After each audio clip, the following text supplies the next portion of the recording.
Apologies from Dwayne Vaz. Yes. Okay. All right. Members, today we have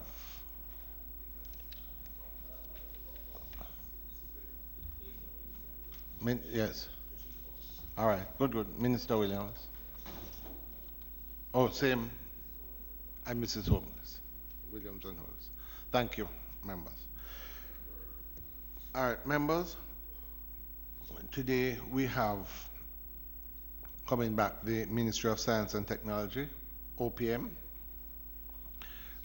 including the senior persons from National Energy Solutions and Universal Service Fund. Requested last week based on some follow-up questions. I would invite the clerk to just bring them in, because we're hoping, we had said last week what we would do is try and get them so that we can proceed with UDC after we get the clarifications. Sure. Before we get into the substance of, I'd like to, for the record, to indicate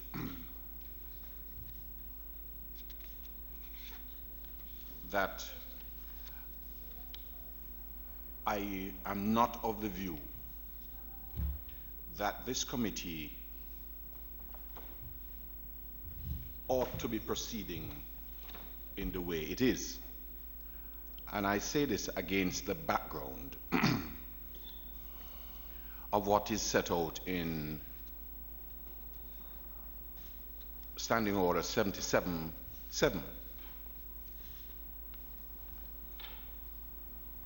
And further,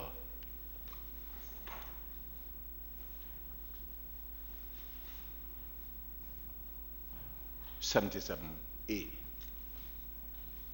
And for the benefit of the committee, I'd read what is outlined in 77-7.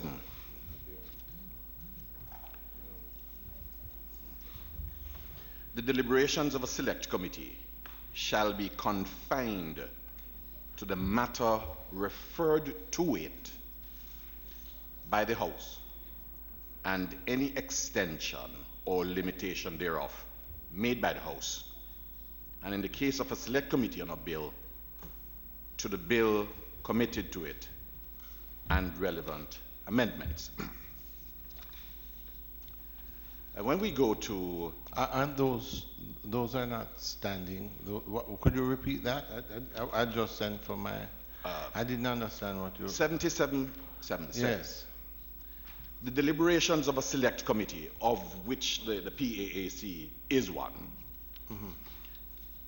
says the deliberations of a select committee shall be confined to the matter, to the matter referred to it by the House, and any extension or limitation thereof made by the House, and in the case of a select committee on a bill, to the bill committed to it and relevant amendments.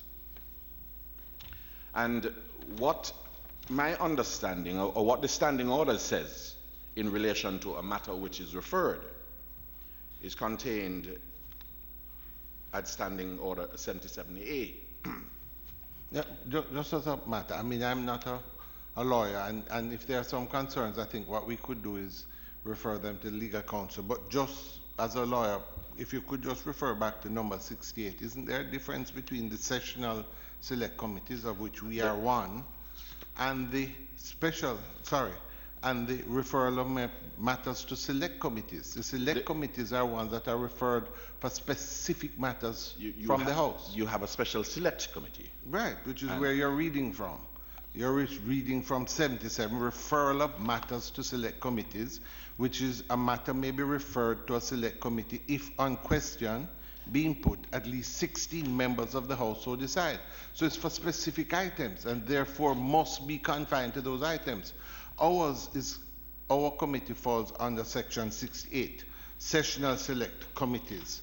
All right, those are their A through J, and then they speak to these committees being nominated by the House and may, as soon as maybe after the beginning of each session.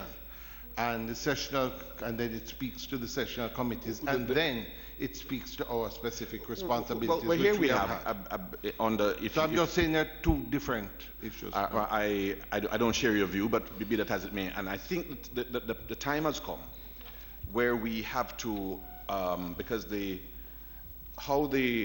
my view is that how the committee is operating is not within the dictates as set out in the standing orders.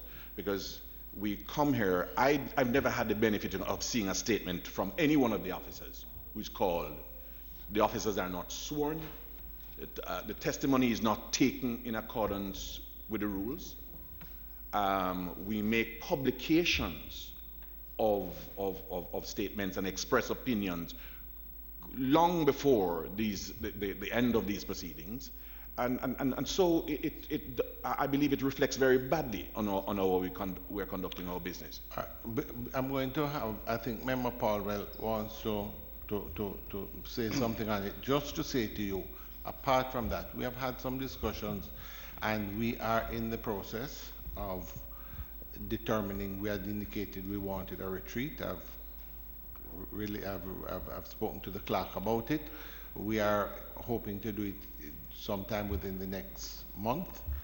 We're looking at the details, and I think what you can do, because the legal counsels will be available, I think these discussions need to be put with the parliamentary legal counsel, and that we can take advice while you know I have the greatest respect for yours. I'm just saying that the rules that govern all committees of parliament.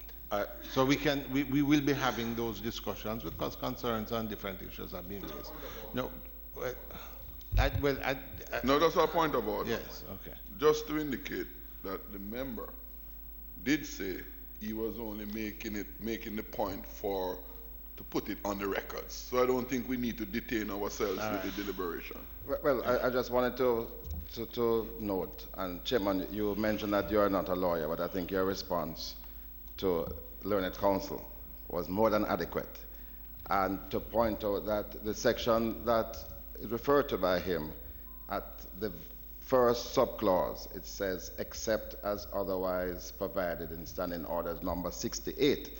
And we're governed by 68. And this PAC is not only provided for in the standing orders, but it's also by statute under the Fiscal Responsibility Act. So we are quite special as a body. And I know you are going to be speaking to the other matters in terms of our procedures and how we can have people before us and so on. So I think we can move on. All right, members. Yes, thank you. Yes, all right, members. We have with us representatives from the Ministry of Science, Technology. Is there anybody here from Office of the Prime Minister? Oh, sorry, I was looking straight. I apologize, sir. And NESOL and Universal Service Fund. What I would like us to do, members, I have, if I may, there are some very relevant things that I think I would like to be able to read into the minutes and to be able to set the background for what the proceedings today. And then there were some specific questions. I would ask the members to confine to those specific questions, and then we would move on to the other matters today, which would be the UDC. What I would do is ask Pierce, if she may, if you'd like to introduce the team or whoever is leading the team, just to just do some introductions, and then I will proceed with putting some things on the record. Thank you, Mr. Chairman. Good morning, Chairman, members of the committee, and support staff. My name is Audrey Sewell. And I'm here because the energy portfolio is at the Office of the Prime Minister. However, we have representative from the Universal Access Fund, Service Fund, still have the old name, and they are under the Science and Technology portfolio, which is a separate entity. So they do not represent the OPM, and they are on their own representation here. Okay. To my immediate right is Ms. Michelle Forbes, Chief Technical Director, Energy, and yes, under the Office of the Prime Minister for now. To my left is Mr. Vidal, Fitzroy Vidal. He's the Principal Director, Energy, in the Energy portfolio. I have also Mrs. Janet Coleman Howlett, Principal Director, acting in the Office of the Prime Minister, providing support as well for the Energy portfolio. Do I have anybody else from Energy? No. I'm not very familiar with the persons from the Science and Technology portfolio, so I will ask Mr. Parker, who is representing the acting PS, to do those introductions. Morning, Chairman. Morning, members. My name is Michael Parker. I'm the Director of Corporate Planning and Performance Management in the Ministry of Science and Technology.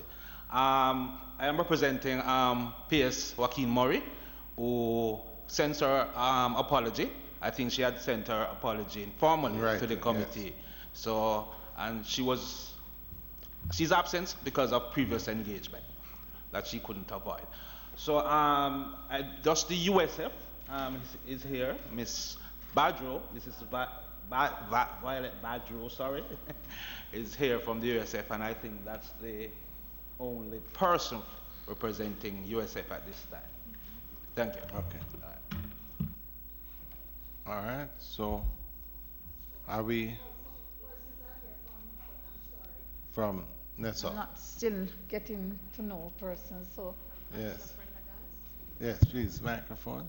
Angela Prendergast. You are? Angela Prendergast. You are the acting director, managing director. You're acting managing director. And prior to this, you were? Director of Finance. Good, absolutely. Morning, Chairman, members. Kirk Barton, project engineer, currently filling in for Chief Engineer, Mr. Brown, who is absent. Oh, he's? Yes, he's absent. Where? He's on sick leave, right. Okay, all right. Okay, good. That's it? Ryan Hamilton, construction supervisor. All right. All right, and of course, we have Ms. Morrison from the Ministry of Finance at the back, ever present. All right. Let's ask Pierce one question. Pierce, could you just remind us how long has this energy portfolio been with you? Approximately 2 months. 2 months already? Yes, approximately. Yes. All right. I'll have some more to say about that later. All right. Yes. Really? Members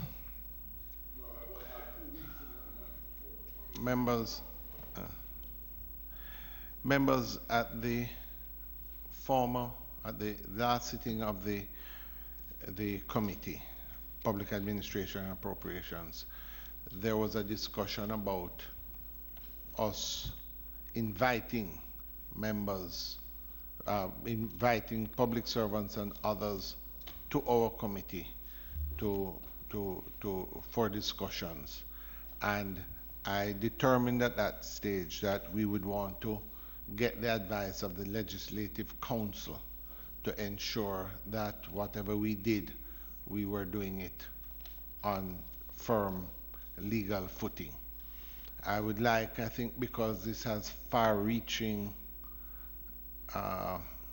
effects and going forward, I think it is important for me to read out the response of the Legislative Council, which was sent to me, and which will guide not just our committee, but all committees of Parliament going forward.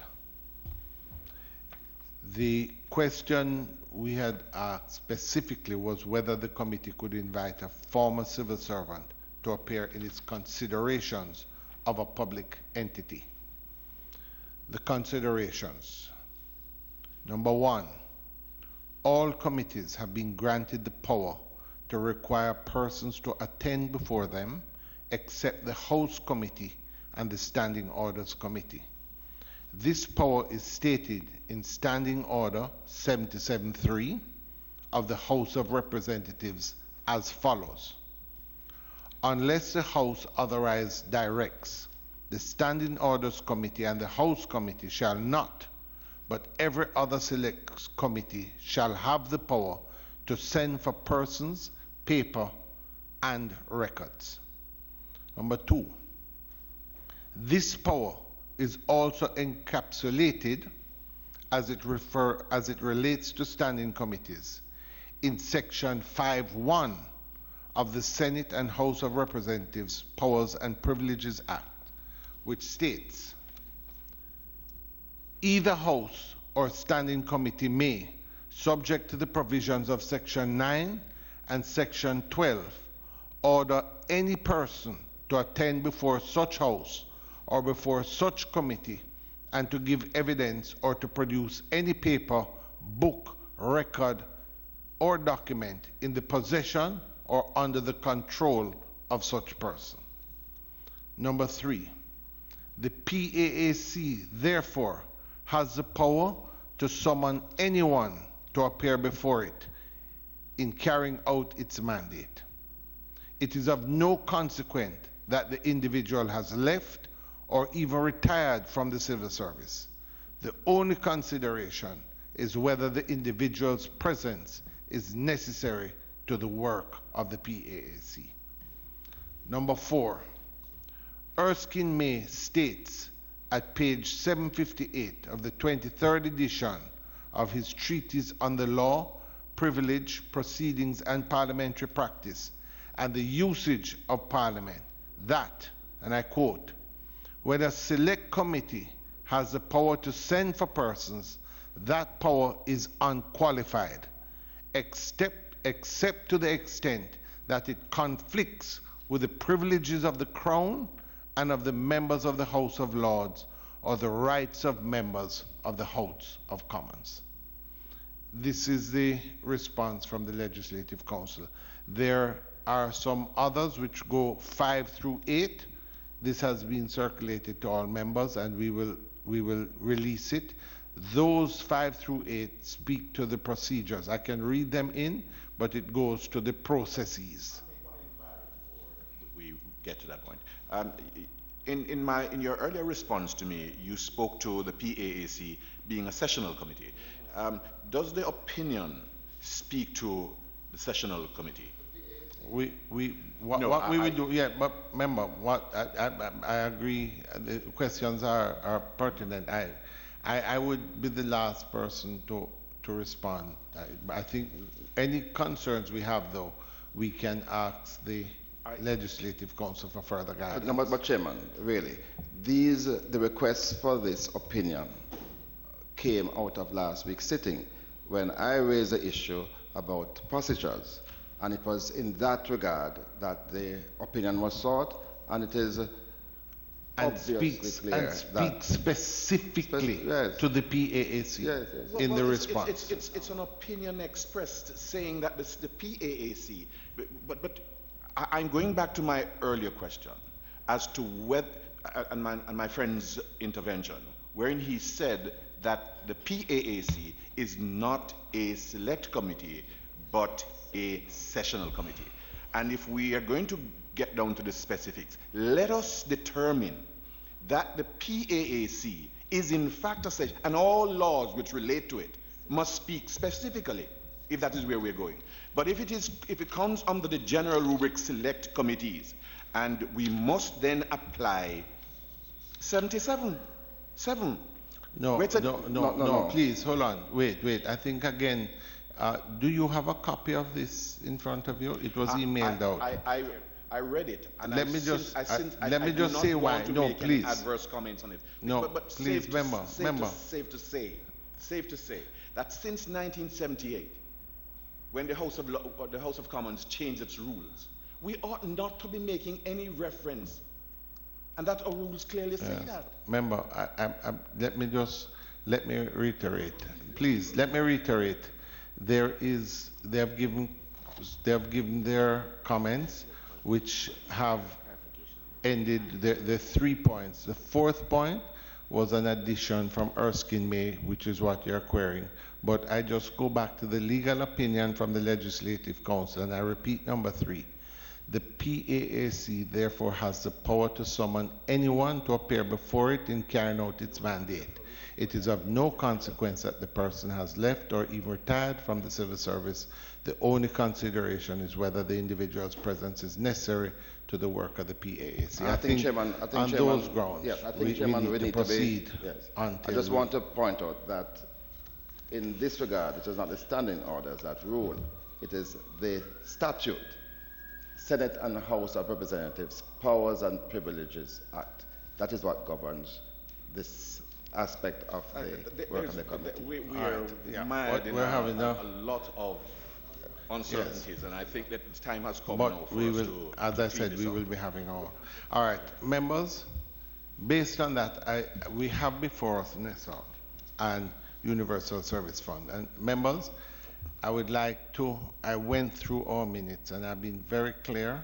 I'd like to reiterate why these questions arose, and I would like to remind members of why we have required the presence and why this legal opinion was sought. That whomever is giving evidence from that side be sworn and the evidence be treated in the manner which it ought to be treated. Member, yeah, we will have those discussions. I would like us to just go through a chronological history of why this has been made necessary.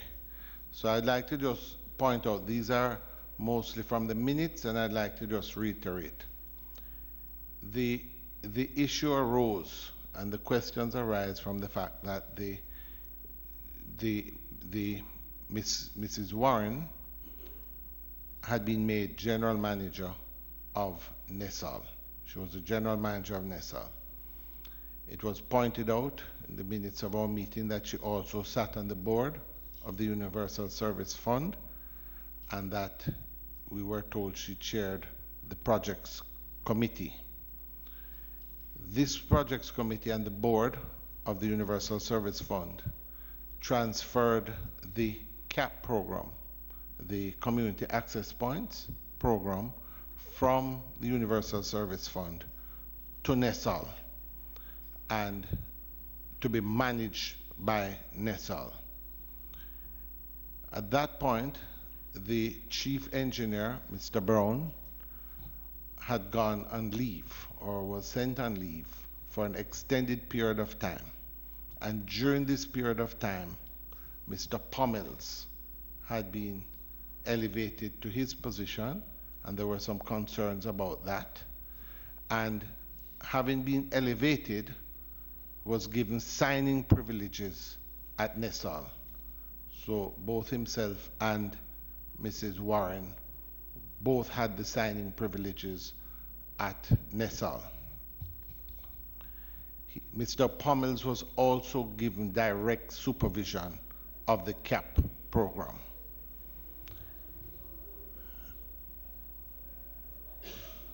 Over the last year, a company called Peak Energy Solutions was engaged by NESAL to manage a large component of this CAP project.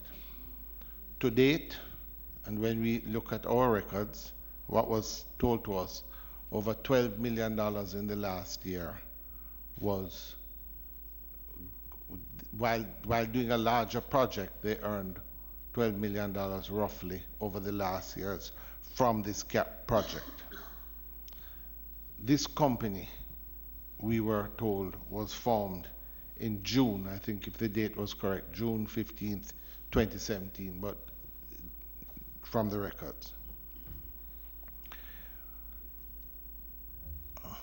On Monday of this week, there was a disclaimer on a news program that the principal of Peak was someone by the name of Lenny Gordon, who was the general manager of Nationwide News Network, and that Mr. Gordon had resigned from Nationwide News. Effective, there was a date, but he's resigned due to the issue of Peak Energy Solution, and Nationwide News had given a disclaimer that Nationwide News was not aware of his involvement in Peak Energy Solutions or its involvement with NESAL. Why these things are of so much concern to us is that also in our records, we were told that Ms. Warren was previously employed to Nationwide News Network, which would mean that Ms. Warren would have been employed there, her boss would have been Mr. Gordon, and that this company, which was formed last year with the explicit, well, to manage this project would have been someone known. Also of grave concern to this committee is the fact that we have also been informed in committee that all of this was done with no written contract, which is absolutely against any of the government procedural guidelines. It therefore is incumbent on this committee to find out the relationship and how this process went, how the process evolved. Also, if there was any competitive tendering between persons who knew each other closely. And to that end, last week we indicated that we would like to invite those who would be able to give us the necessary information. Therefore, based on clarification, based on what we have here, it is my intention, we had made some requests, but it's our intention to summon Ms. Warren as a previous general manager who was both at the Universal Service Fund in her capacity as a board member and as general manager. We also feel it necessary to summon the chairman of the Universal Service Fund, Mr. Robert Lawrence, because they would have passed the project over to NESAL, and there must have been some discussion, and we'd like to know how those discussions evolved. And thirdly, the chairman of NESAL, Mr. Oswald Williams. It is also important for us to know what levels of disclosure was made with regard to these contracts being given out to Peak Energy Solutions, and whether or not the board knew that there was no written contract and that there was personal relationships involved, which would, I suggest, require some degree of transparency and should have been brought to the board. So that gives us the background of why we're here. I'm going to turn it over. Whatever clarification we can get from the members who are here, we shall seek, and then I shall ask the clerk to give us at a specific date for us to, and we shall send out the invitations to the three. No, just a clarification. All right, I have, hold on, members, I know we have clarification. No, I think I'm hold on, you. I have, yes, I have I Mr. Paulwell, yeah. Mr. Phillips, and then you, unless if it is a clarification, but I'm going to. Please.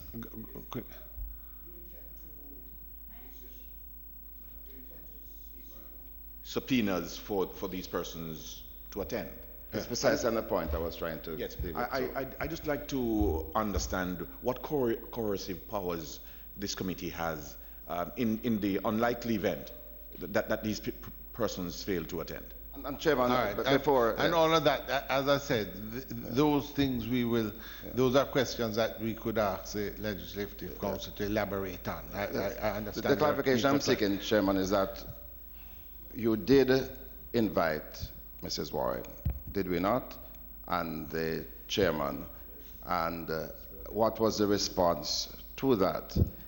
And I just, again, would like to remind my friend, and I'll share a copy of the law with you, because the Parliament is the highest court in Jamaica. And the powers that the courts, regular courts have, are the same powers that this Parliament has in relation to how it can summon persons and what will be regarded as contempt and the sanctions that flow. But I'd certainly like to know what was the response from Mrs. Warren.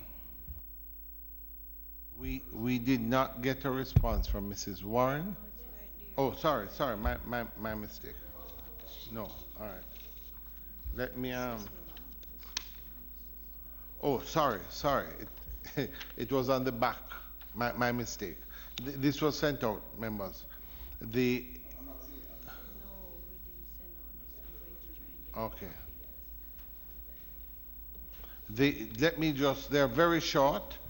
Both the response from Mr. Lawrence was owing to urgent matters previously scheduled for Wednesday, September the 12th, I'll not be available to attend this Wednesday's sitting of PAAC. I will, however, be available to attend next week's sitting of the committee. That's Mr. Robert Lawrence, Board Chairman. From Mr. Oswald Williams, he says, further to your request for my attendance before the PAC on Wednesday, September 12th, kindly note that I am unable to attend this sitting due to prior engagements on the short notice. I will, however, make myself available for another sitting at a convenient date and time, providing adequate notice is given. And thirdly, from Mrs. Carolyn Warren, I am receipt of your letter from the Houses of Parliament requesting my presence to appear before the PAAC on September the 12th. I will not be able to attend as I have a previous engagement.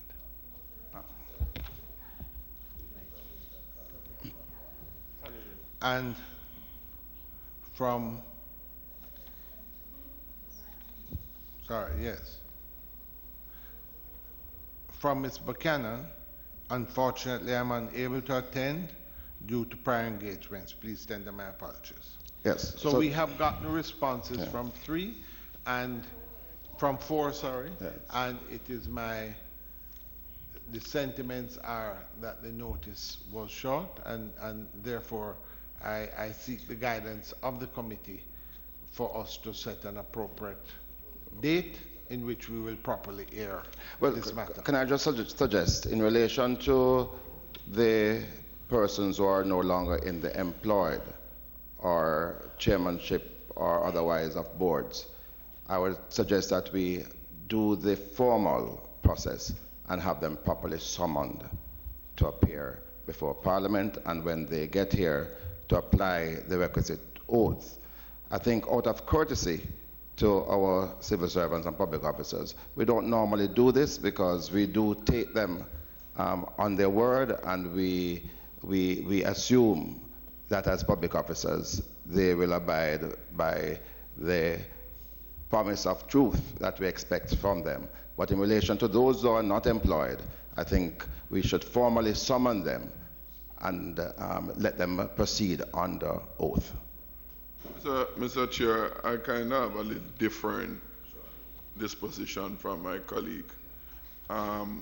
Indeed, it's a matter of coincidence that all could not make it for the same reason.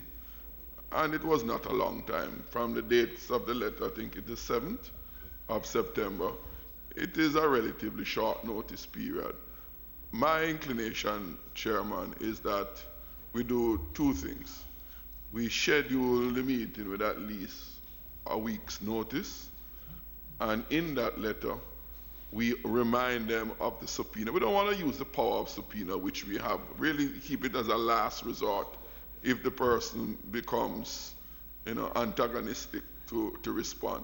So I would suggest that we reschedule for them to appear with at least a week's notice, and in that correspondence, we also remind of the power of subpoena, which we are reserving so that they can come on their own volition. So.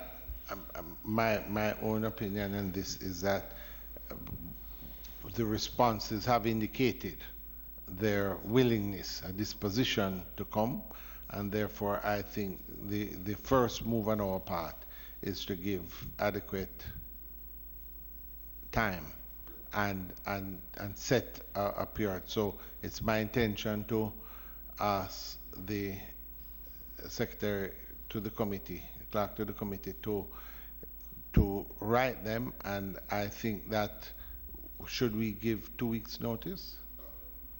2 weeks notice, and we will have the discussions in 2 weeks with these bodies that are based on this matter that I have outlined earlier.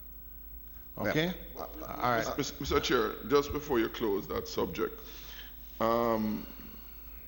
it was my failing the last time we met when we discussed and agreed to bring these former officers to the committee. A similar situation exists at Petrojam. You will recall in the deliberations there was a number of transactions done, particularly with the chairman, who we have no idea how they came about. And part of our responsibility as a committee is to unearth the whatever systemic weaknesses exist or practice in the organization, to make the necessary recommendations in our report with a view to avert those recurring. And you take, for example, the whole issue of the travel, and there was no documentation or nothing to substantiate that those travels actually took place, that was paid for.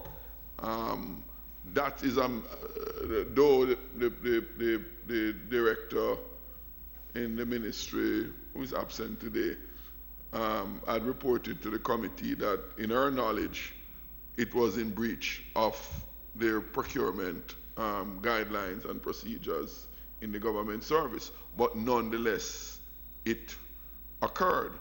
It would be good for us to understand the basis of which those things occur. So I would really welcome us, for the same reason, or for similar reason rather, the board chairman here at from Petrojam. Yes, I believe that. And also are you suggesting that we do them all?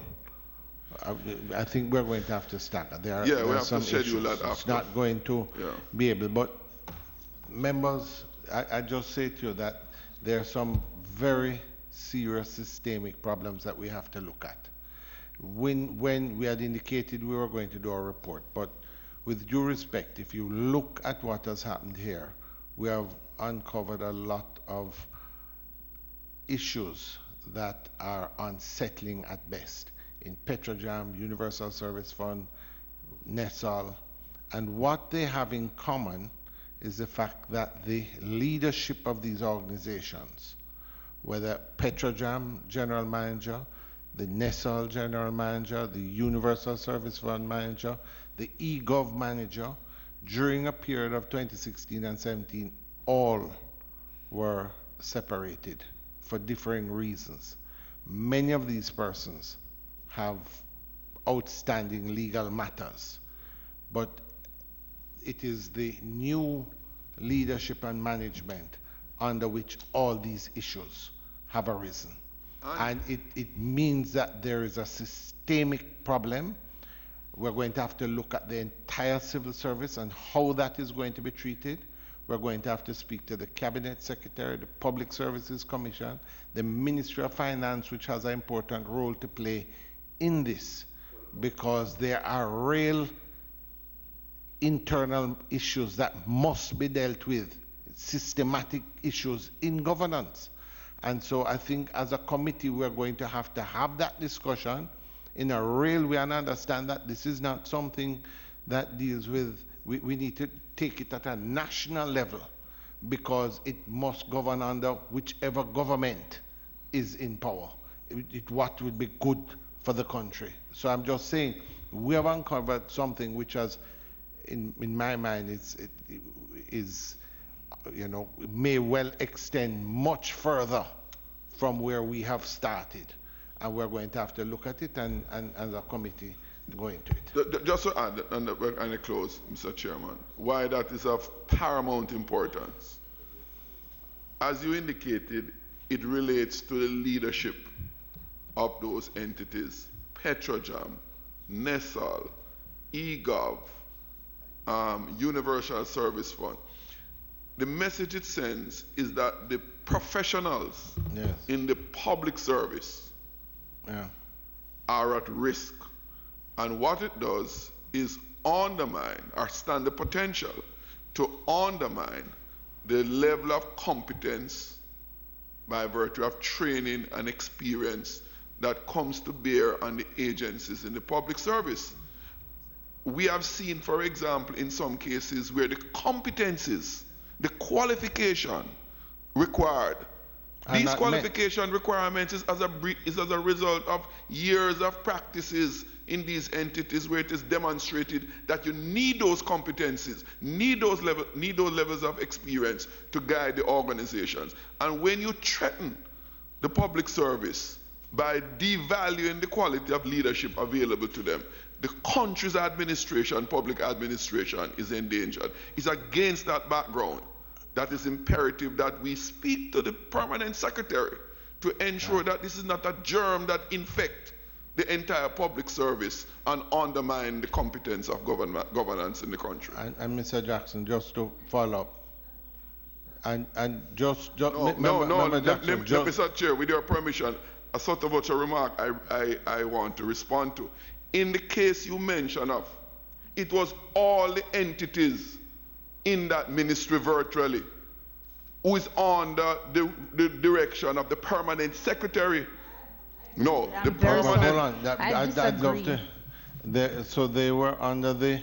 Sir, what the point about the role of permanent secretary, I'm very passionate about it. And I have been speaking in every forum that I have the opportunity to address it. It is this belief that the permanent secretaries have control over agencies. They are established by statute. And an executive agency, the CEO reports to the minister. They have an advisory board that advises the CEO. A statutory body, their statute would say that they report to the board. The boards take direction, policy direction from the minister.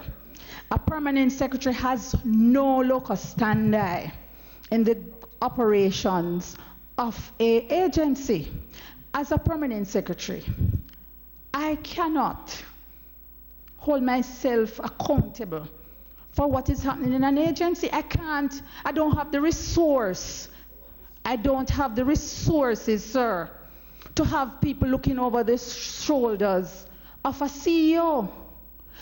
I take action when things are brought to my attention of anything untoward happening. I may report it to the Auditor General or ensure that it is reported to the relevant authorities. I cannot instruct a CEO. There are times I have to bring it to the attention of the board chairman. That's the board chairman's role. And so permanent secretaries get a lot of flack for things that by law, we have no authority, no power to address. And it is something that has been recognized and needs to be addressed, because here we are being hauled here to come and account for what happened, say, in one of my agencies. You have CEOs who are being paid many times, 3 and 4 times the salaries of a permanent secretary.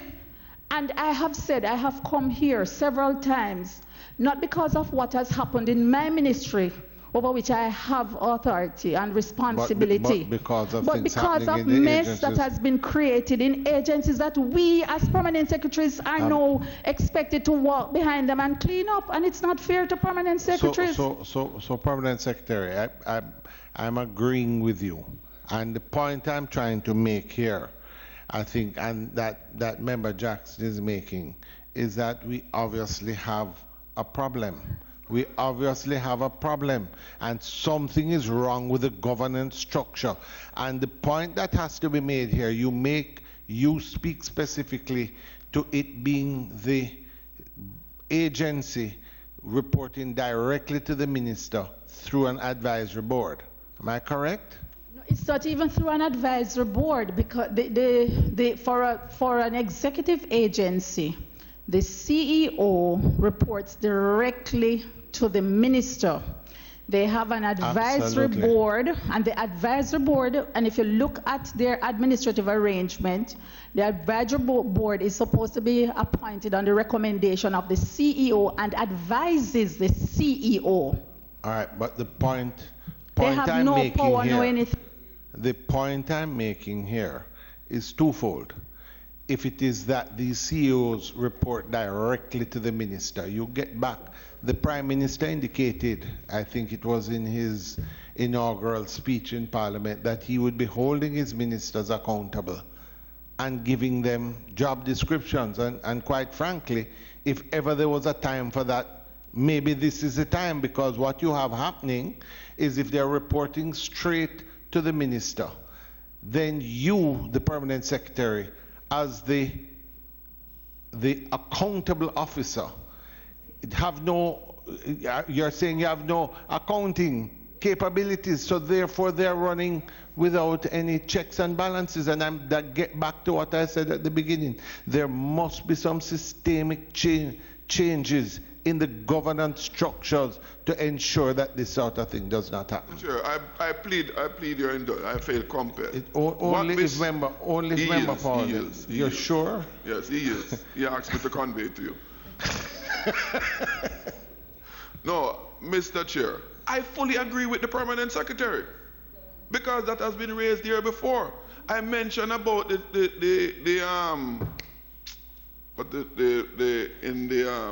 chief permanent secretary, his proper title. The cabinet secretary. Because the public service, the professional public service, that is being undermined, that he is responsible for. That's what puts his position in a dangerous situation. Absolutely. So I fully concur with the permanent secretary. Because of what is transpiring, why we need to have that rectified. So we are not on different wavelength. And there's an urgency to it. All right. Chairman, I do feel the pain of the permanent secretary, and you do have our sympathies. But I thought in that Ministry of Energy there was a model that was left behind. Every single board that I was involved in appointing had a nominee of the permanent secretary on the boards, and that person is supposed to be the eyes and ears of the permanent secretary.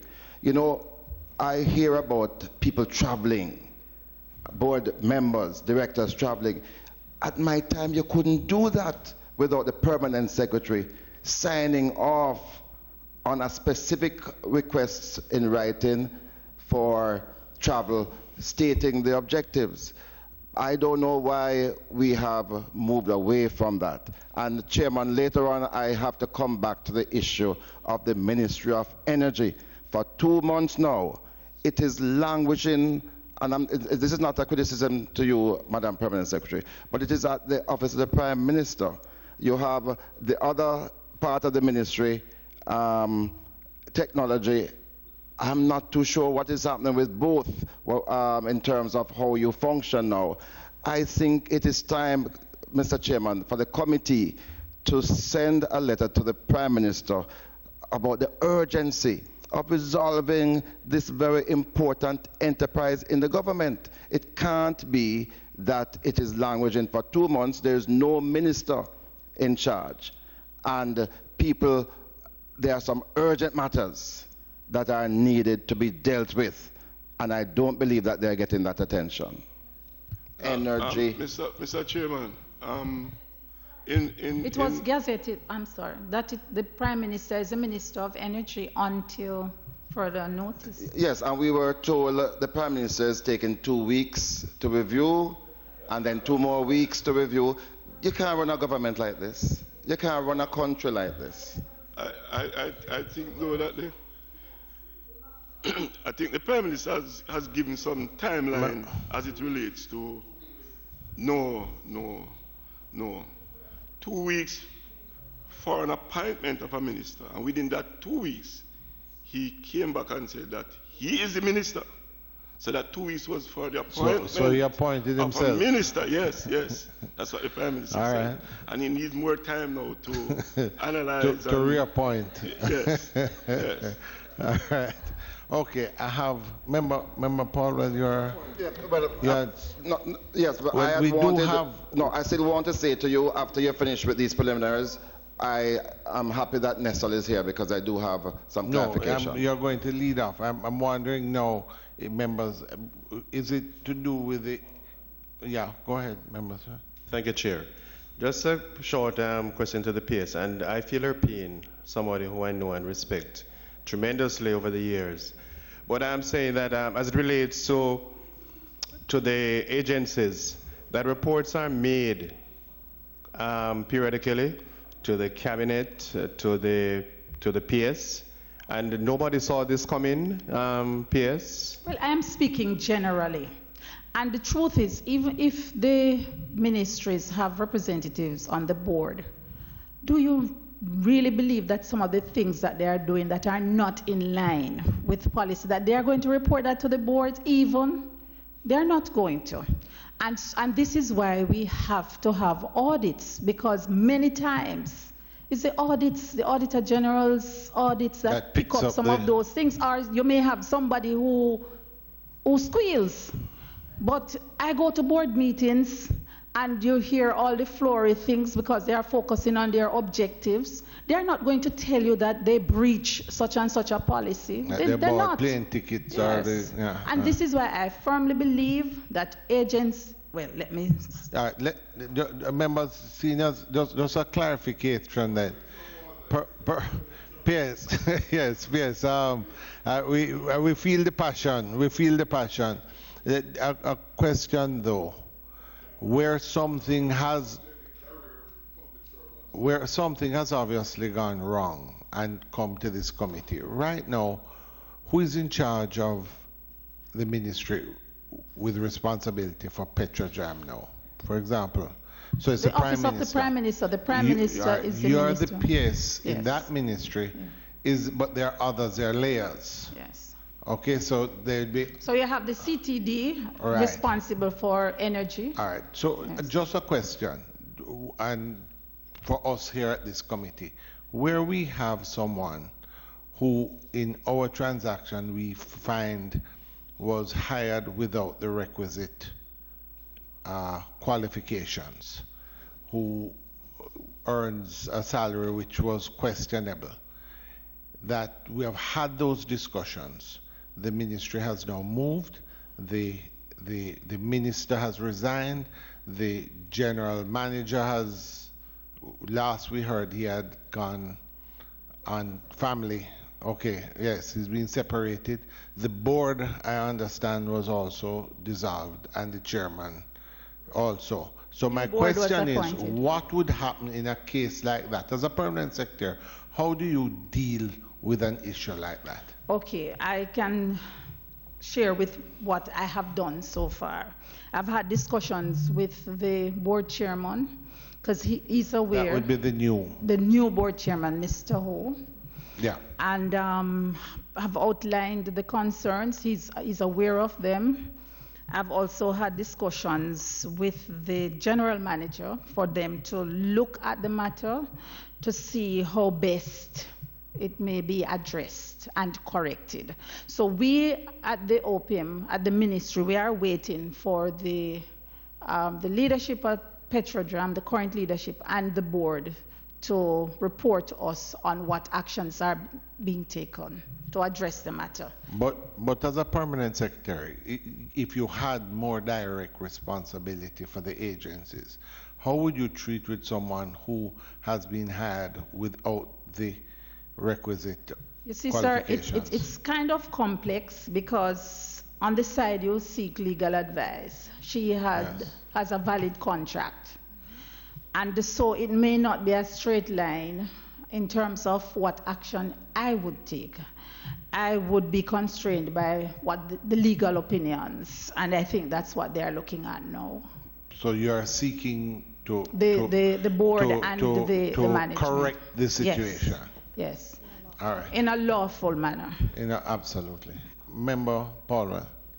Yes, and Chairman, I will concede in relation to the procedure you announced earlier in terms of those persons that you're going to be invited. Yes, I will go along with the invitation in the first instance, especially to those who are still within our control. But no, and absolutely. Yeah. And what Member Jackson said, I think that as much as possible, we have always attempted at the committee to be as reasonable. We are really seeking only clarity on behalf of the people of Jamaica. So, and we try, where I disagree with Mr. Campbell, we try not to make it as formal as that, because it would become a more formal and strict procedure. I think for the most part, people must feel the ability to speak freely and speak their minds, which is why there are certain privileges in Parliament. Yeah, we just don't want people to take advantage of our kindness. Absolutely. Chairman, in a number of responses that we have gotten so far from NESL, we have been told that the police have the documents. And I was very impressed this week when I saw the Internal and External Affairs Committee, Sessional Committee, inviting the police to come before you. And I laud you for that. Chairman, sometimes these investigations are unending. And for us to wait forever to have possession of critical information, it is not acceptable. And I, again, would like us to get from the police, and it might be in the same way by having them come before us. And we could do part of the session around the corner, but I think it's important that we understand from the police that this thing where they have arrested and charged Mr. Pommels, that because it impinges so much on the work that we are doing here in terms of the role of NESL, we need to know what is happening. We need to know what is the timeline. We need to get back critical information from them. And I'm urging that they too be invited to be here to answer some specific questions. That having been said, I'd just like to inquire of Mrs. Prendergast in relation to some of the, by the way, Mrs. Prendergast, you were never employed to Nationwide, were you? No member. Anybody in the top, anybody at NESL now? Used to be employed? I do not know. Can you just double, you know? No member. No, I'm not saying so facetiously. No, man, I have no knowledge. All right, I think there might be. In a response that we've gotten from the Ministry of Energy in relation to peak, the company was engaged by means of a verbal agreement. And I am advised, this is coming from the ministry, that the method used for the selection of Peak Energy Solution Limited was sole sourcing, the same method used for pole line jobs. The first thing is, I'd like to understand, was this ever brought to the board of NESL? Was the board involved in approving these verbal agreements? No, I cannot answer that question. I've never been on the board. I wouldn't be on the board at that time, so I can't answer that question. As a finance manager, you're not invited to The this. board, no. But you would play a role in these contracts because you have to sign. No, I wouldn't sign contracts because the contracts are actually signed by the chief engineer and the managing director. Well, this wasn't a written contract, but payments have been made out. Yes, But for a payment to be made out, what process would you require as the finance manager at the time? I think what member is asking is what paperwork would you require? Yes, yes, yes. On what basis would you pay? Yeah. Those agreements were verbal.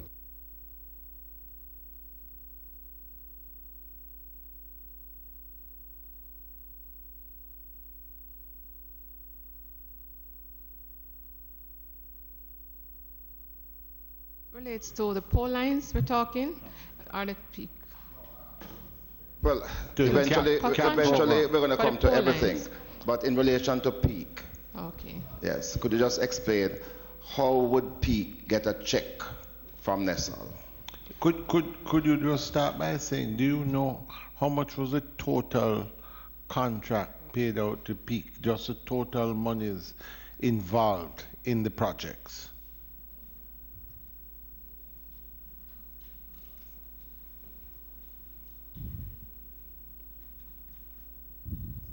All right, so Chairman, just from the information received, there seems to be a total disbursement of 12,168,000.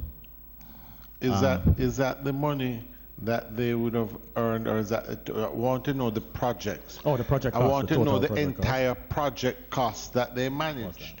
I want to know, that is what you're, yes, I want to know how much are we talking about? How much money was involved?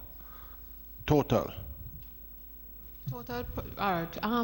MOU was signed between USF and NESL.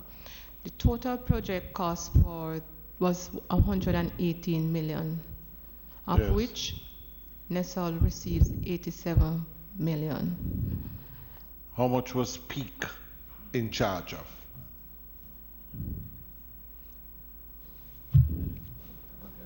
All right, you can answer. Mr. Ryan will answer that. All right. Peak to date have worked on 28 of these projects that we have received from 28 projects. Yeah, from USF. We got these projects over a period of 1.5 years, and as we got the projects, then we would have engaged Peak to do an assessment. What's the total sum? The total to date that Peak has received is $12 million. Chairman, okay, can you just answer directly? Because this is my understanding yes. that out of this 118 million, Peak was pursuing work in relation to about 60 million of it. That's my understanding. They have received 12 million to date in payment, but that there are other works to be done. So Right. we're trying, please, just be as clear and transparent and open with the committee as possible. Right, please. but with us trying to do that, sir, remember we don't have the benefit of a contract either to look at a contract document to clearly outline. Is that a normal thing? No, it could never be the norm. Yeah, but former director of finance now, and you're saying it could never be, but you govern the system. How can you sit there and say no? No, man. Well, you see, Chair, what we're here doing today is to try to provide as much clarity as possible and open up the system. to bring shed some light on what may have or may not have. But No, in please, your, no, in your- please. no, Member, in- no, that's not, I think, let the member, I think each person would like to speak, but yeah, we but can't. just in response to No, please, Mr. hold Brown, on, no, member. Mr. Chair, I beg. I'm on the I floor. don't, you know, Yeah, I don't but, speak much. yeah, but it's not, we cannot run the committee like that. When you're asking questions, I give you, I Just a think, follow up to what he said. no, please let Member Paul Yes. finish. And Just a then, follow up. Member Paul, I think Member Powell is just seeking clarity on the total sum under the management of peak. And I just want to, Chairman, I just want to remind us, we're looking at an agency that spent in 2 years over $1 billion. Plus, because what we're talking about now are the pluses from USF and so on, TEF. And it is quite amazing if that was the order of how things operated there. And that's why Mrs. Warren's presence here is so crucial, because the agency has spent over $1 billion. The question that was really asked of the former financial manager is, for somebody to get a check, for Peak to get $12 million, how would they get that? He would produce an invoice which would be signed by the managing director and sent to the accounts department for processing. Mr. Chair, with your permission, clarify this for me, Madam Yes. Prendergast. For you to draw a check, the managing director would just get No, that. This bill will be submitted. No, member, yes, please, Member Jackson. Please, the same rules govern. Yes, the same rules govern. Must apply to everybody. You're finished, Member Paul. No, I still would like to I don't think we've gotten understand. the answer. Yes, we haven't Members, gotten I answer. think we're all just seeking. Are you not able to tell us what the total sum under management was? Well, sir, what I have here is The sum right, total of the contracts. Right, so You said 28 contracts. Right, it's 28 contracts. Right. What I have provided in front of me is what I'll provide now, because all right. So what I'm seeing here is a total project value of $21 million this is for the 28 sites, for 19 sites, but it says assessment including for all 28 cap sites. So it says the value agreed between Nessel and Peak, for 19 sites. Total project value is $21 million. Oh, so that's only for 19, but Right. they have 28 sites. Right. So, and what's the value of that? 21.2 million. 21.2 million over the last year without a written contract. I still would like to know, though, Madam Finance Manager, how would you draw a check, on what basis, and especially in relation to this matter? What would be presented to you for you to draw such a check?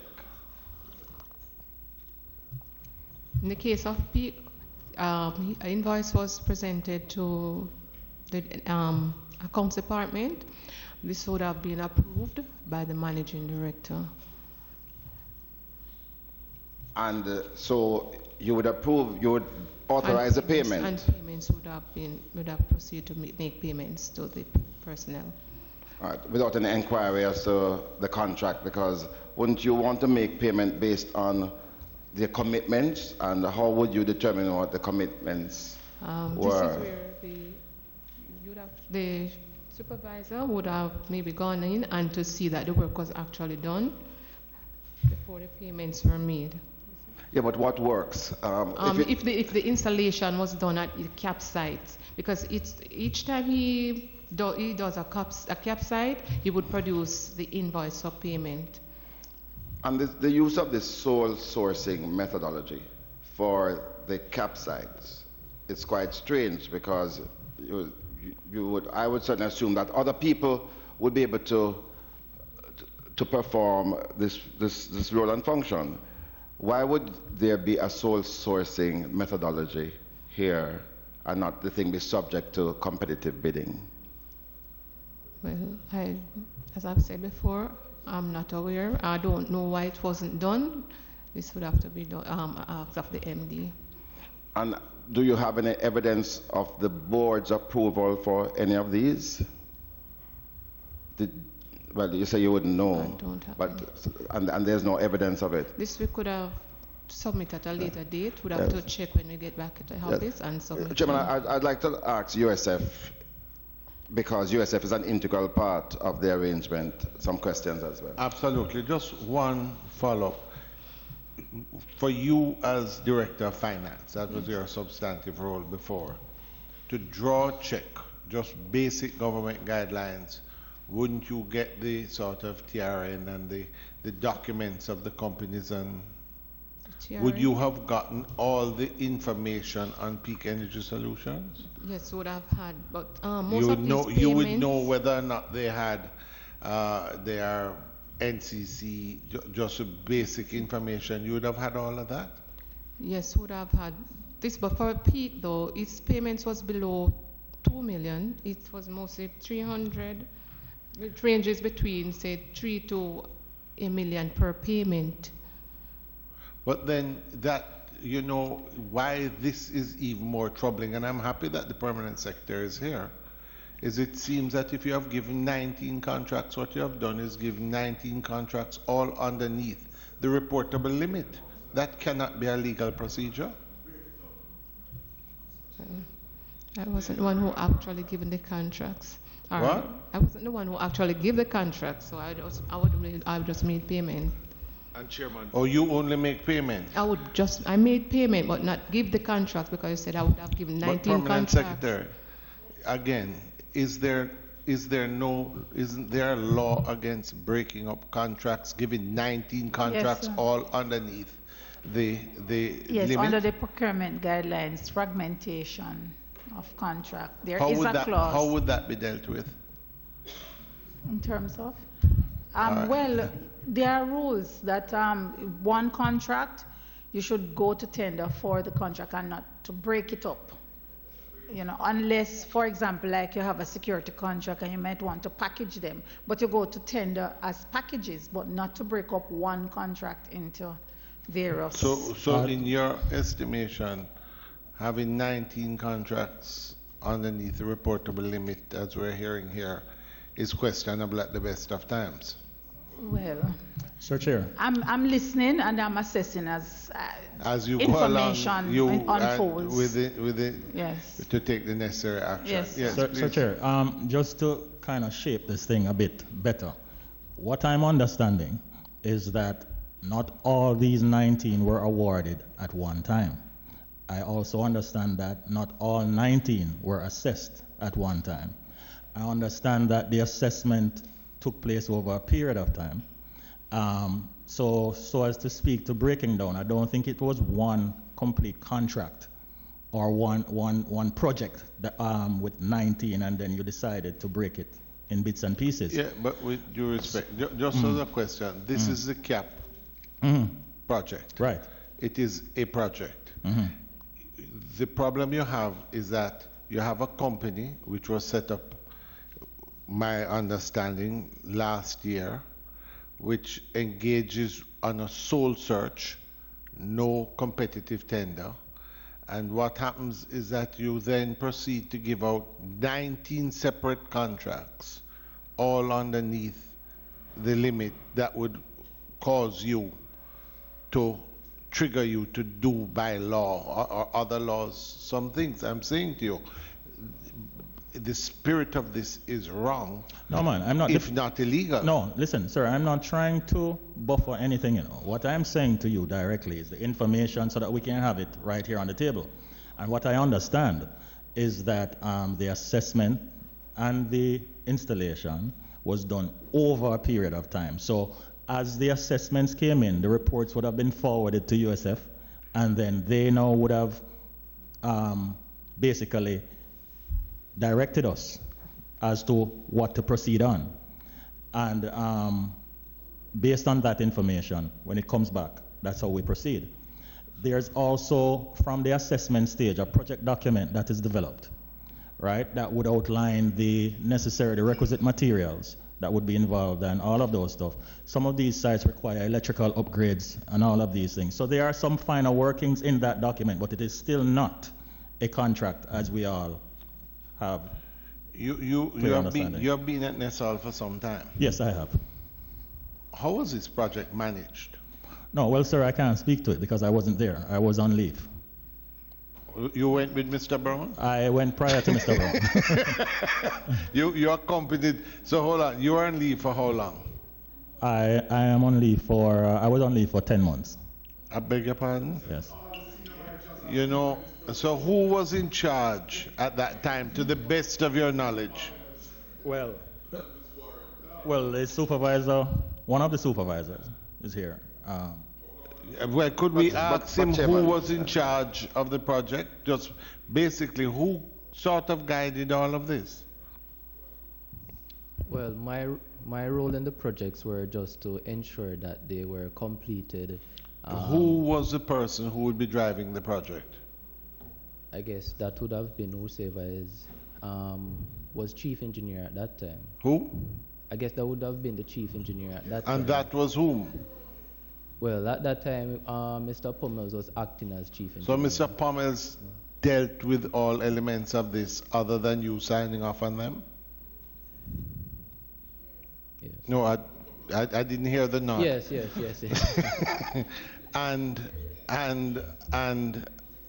and of course the general manager. All right.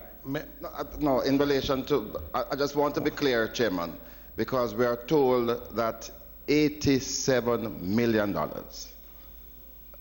have been spent. $87 million. I'm talking now about this discrete project. Out of the 118, Yes. 87 million has been spent. Was received from USF. And of this, 62.4 million was spent. 62.4 was spent, of which some was for material, some for, and peak of course got 12, and other persons were paid. Other persons? Yes, were paid.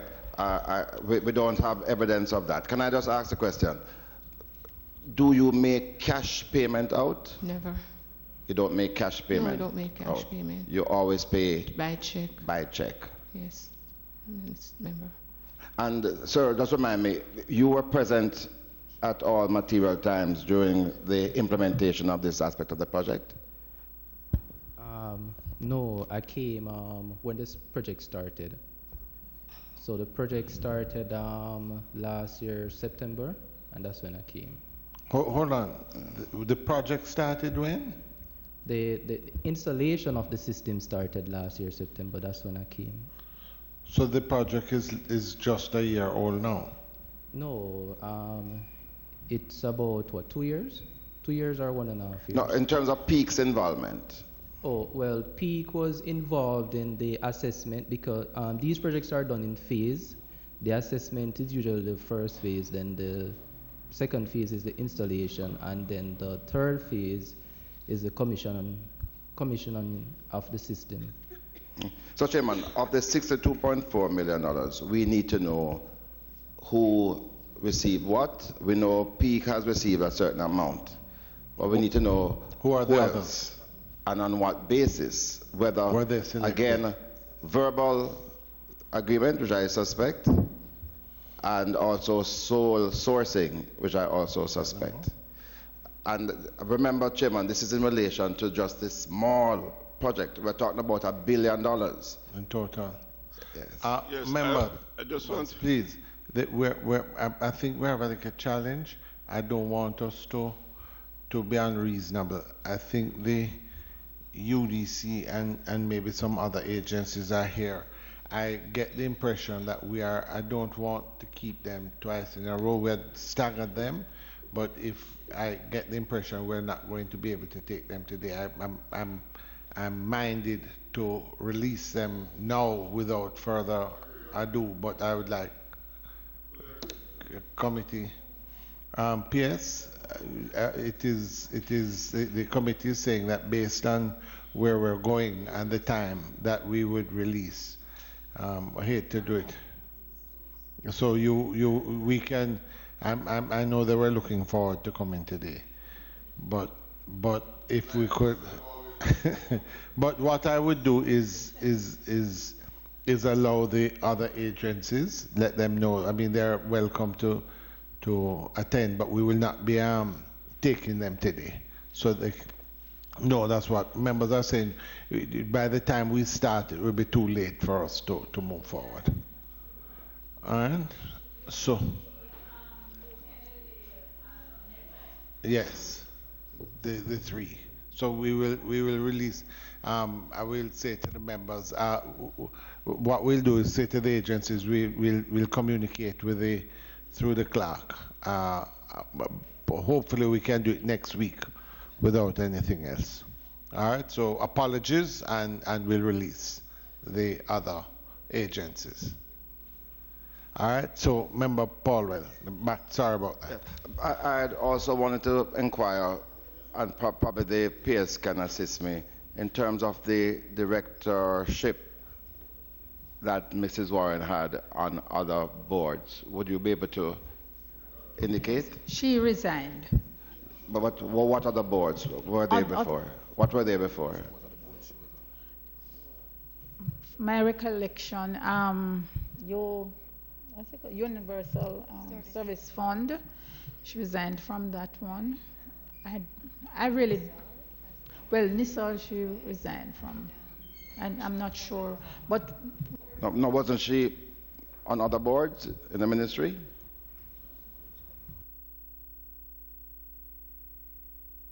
As far as I am aware, yeah, she submitted her resignation when she resigned as CEO. Yes, I would like to inquire of the Universal Service Fund, because this was a project that had shared responsibility. You provided the funds. I want to understand, apart from the provision of the funds, what other role or roles did you perform in relation to this 80-odd million that you paid over?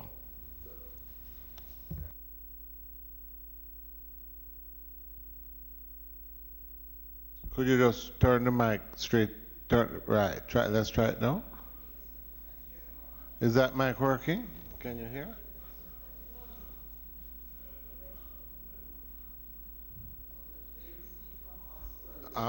Pull the other one that's beside you across and see if that one works. Turn off the other one first and see if it turns. Clark? Good. No.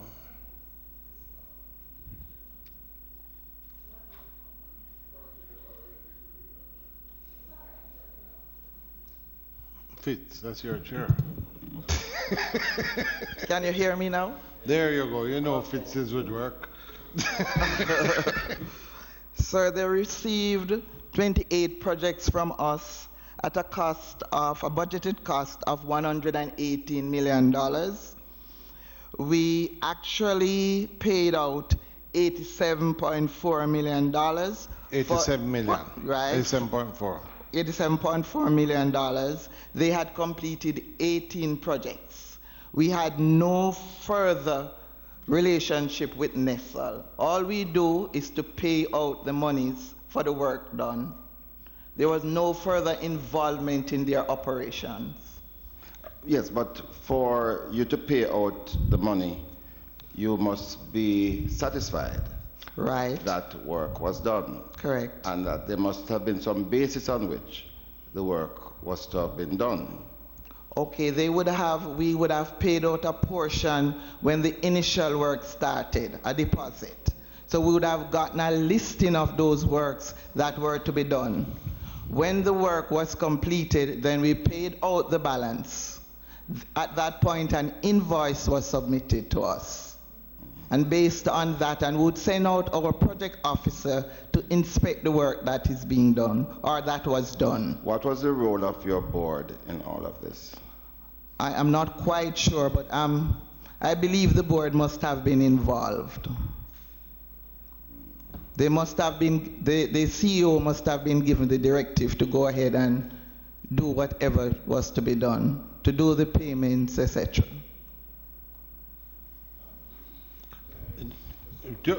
Yes, please. I'm going to allow you, but let me just ask a question. I think for some of us that may not be as knowledgeable as of the ministry and its agencies, could you just say to me, I think has been bothering me, the Universal Access Fund is set up to sort of advance the technological capability of Jamaica, sort of, in a general sense, right? Right. And the funds come from the payments from the overseas phone calls, etc. Correct. Now, this you do projects on your own. Yes, we do projects on our own. And this, the cap, isn't it really about providing internet in sort of community places? Correct. But Go ahead. why did we engage in the solar project? It's because I'm not saying why did you engage in a solar project. Okay. I'm saying to you, if I was putting up a internet in my business, I would go to you as the technological people who put up internet. Correct. And just have somebody put the solar system on it, because that's just connecting the power.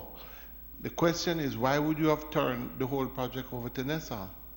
No, but our mandate was to make sure that the Jamaicans have access to internet. And that's what we do. NESAL is engaged in something else. Is what? And NESAL is engaged in installing solar. So my question something is completely different. So my question is, why would you turn this technological, the provision of internet over to NESA? And that's a fundamental question, Chairman. That's what I was answering. NESAL, it was decided that the campsites were having problems with their electricity bill. So it was a policy directive to equip all new campsites and maybe the existing ones with the solar system. That's how we came about engaging NESAL. Yeah, but let me back up a step. Mm-hmm. Did you ever do any sort of internet provision sites prior to this? Yes, we have done a lot of campsites. You have done a lot of campsites. But they never had solar equipment. All right, so my question is, would it not have been the correct thing to do, being that you have the technological background? We never had the expertise in-house to do that project. Mr. Chairman, my understanding, there was my understanding is that they are responsible to put in the technological equipment for the site. So you were putting in the technological equipment? Yes. NESAL only do the energizing of those sites by putting in the solar. Chairman, there is my understanding. No, 1 second. There's a fundamental issue here. Can I just say, I know how USF was set up. USF was set up to enable Jamaicans to have access to internet, to broadband technology. And it was done in a way to enable proper funding. Correct. We tax foreigners who called into Jamaica. People were very upset with us for doing so. And in fact, we have been monitored, especially by the US administration, as to how we use those funds. It has been a fundamental issue from the commencement of that CES. And I know that inquiries would be made in relation to an agency that has this mandate passing over funds to another agency.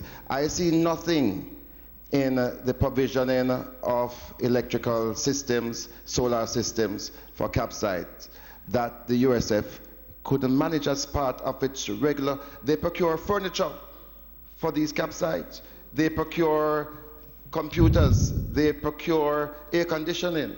Why would the USF outsource to NESAL, a related company, the provisioning for solar? That to me is begging a further question. That's what I find curious. But could I answer that, sir? And hence that the person chair the projects department, and so there are contradictions in what has happened. But sir, could I answer that, sir? But we never had the expertise in-house to manage a solar project. Yeah, but neither Nessel, because they had to go and procure it from a third party. We weren't aware of that, sir. You weren't aware? No, when we commissioned Nessel, we weren't aware that they were going to have a third party doing the work for them. You were under the impression. Nessel. You were under the impression that Nessel would have been doing the work. Yes. Oh. Yeah. Right. Your contact with it would have been Ms. Warren or Mr. Pommels? I am not quite sure of that question, but I think it would have been the managing director then, Miss Warren. So who was a director of your board? Yes, she was a director of our board. She was the chairman of the projects committee.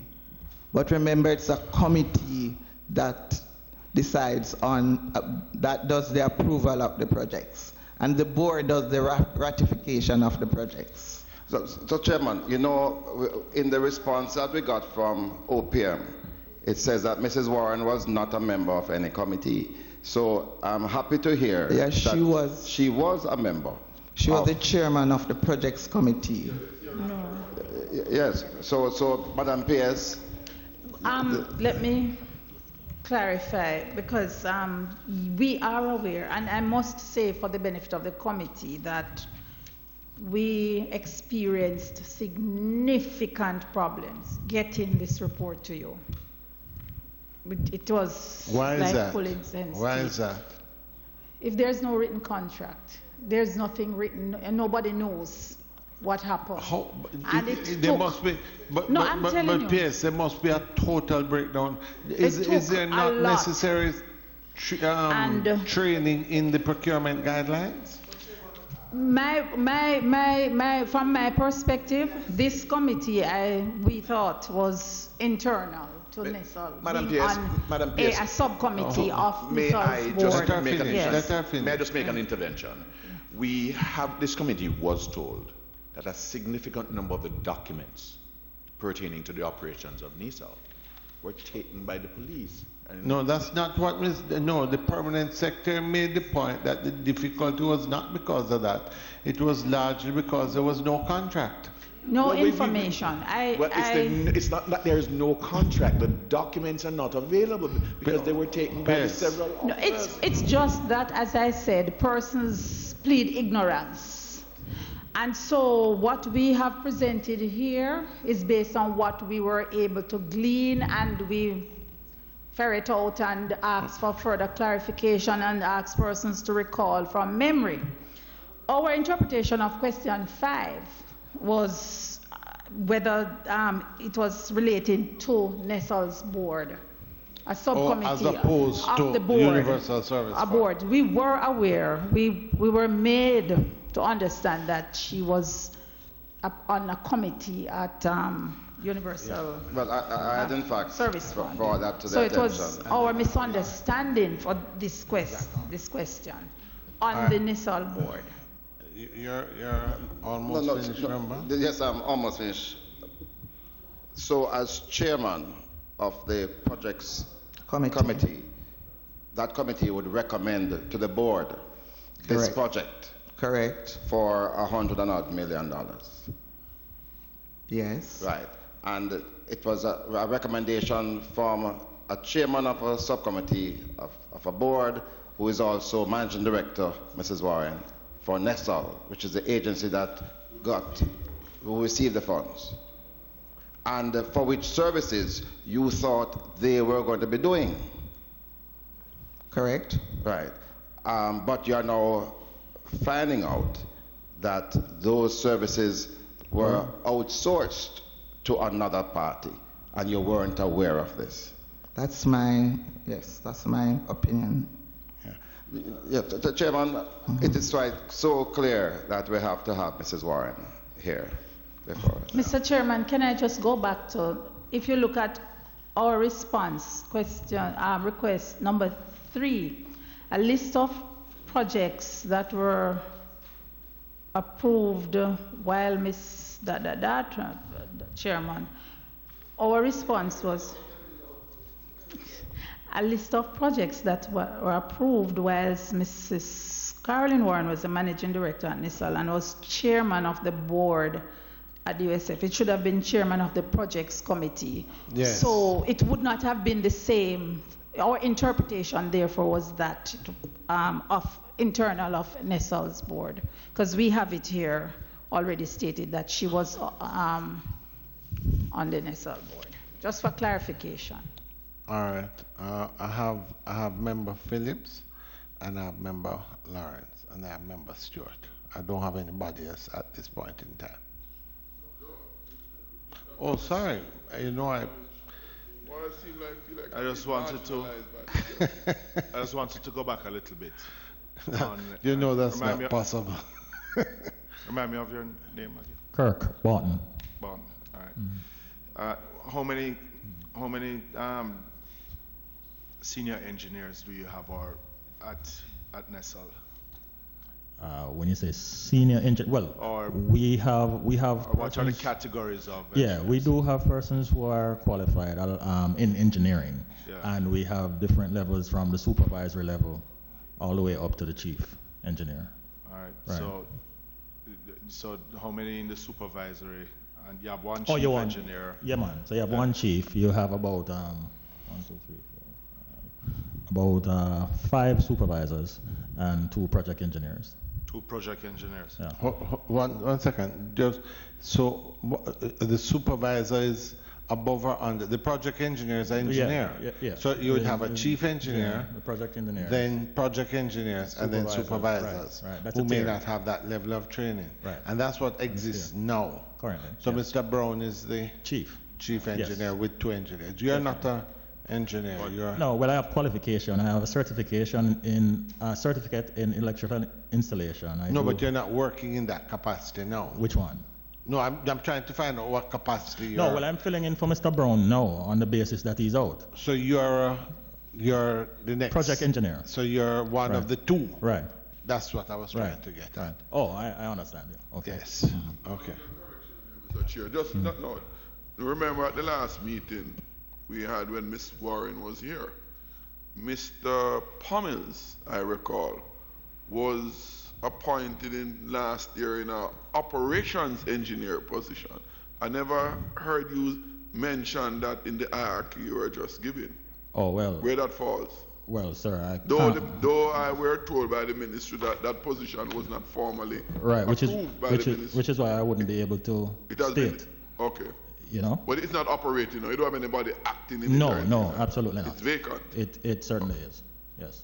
Or it went with Mr. Powell's comments. Well, it's not operational now. Yeah. All right. All right. I'm going to move now, Mr. Lauren. You had a question? No. All right, Member Stewart. I don't know if there's anybody else after Member Thank you, Chairman. I have 2 quick questions. One to Mrs. Prendergast and one to Ms. Badru. As part of the mandate, I understand when the Universal Service Fund was initiated, had to do with computers in schools. I noticed that a number of our schools are way down in terms of their equipment. They're obsolete. They are not getting any new equipment. They are not getting any provision for upgrade or for servicing. And you have so much fund there, which is, I believe, it is not being used as part of its mandate as it relates to the schools. So I would like an explanation for that. Mrs. Prendergast, I noticed that. Will you want to let her do the first? Okay. Do them one at a time. Not a problem. Are you referring to the e-learning projects in schools? Certainly. That's the one I'm talking about. Okay, remember e-learning we provided the funds for e-learning and they were the one who executed the projects.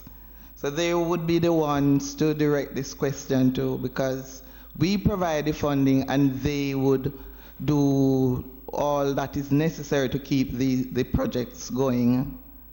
So they would be responsible for any new equipment or what have you. Thank you. But are you saying that you provide funds for an entity and you don't do any follow-up as to Is it being used properly? E-learning reports to us, and they are responsible to look at these failing schools or equipments upgrades and make recommendation, and they would be provided with the funds. So we are not directly responsible for that part of the project. And you did not know at any time that these schools, these computers were obsolete? No feedback, no discussion, communication as relates to that project? As I said before, it would be e-learning's responsibility to deal with these equipment, computers, what have you. They were responsible. We provide the funding to them. They would be the one to do the additional work to get these labs up and running again. Perhaps, Chairman, we need to hear from e-learning as it relates to that aspect then. I noticed that at NESOL, yes. At NESOL, Mrs. Prendergast, that there is an outstanding balance of $9 million to be paid to Peak Energy Solution. What is the status of Peak? Are they still doing contractual work as we speak without a written contract? What is their position?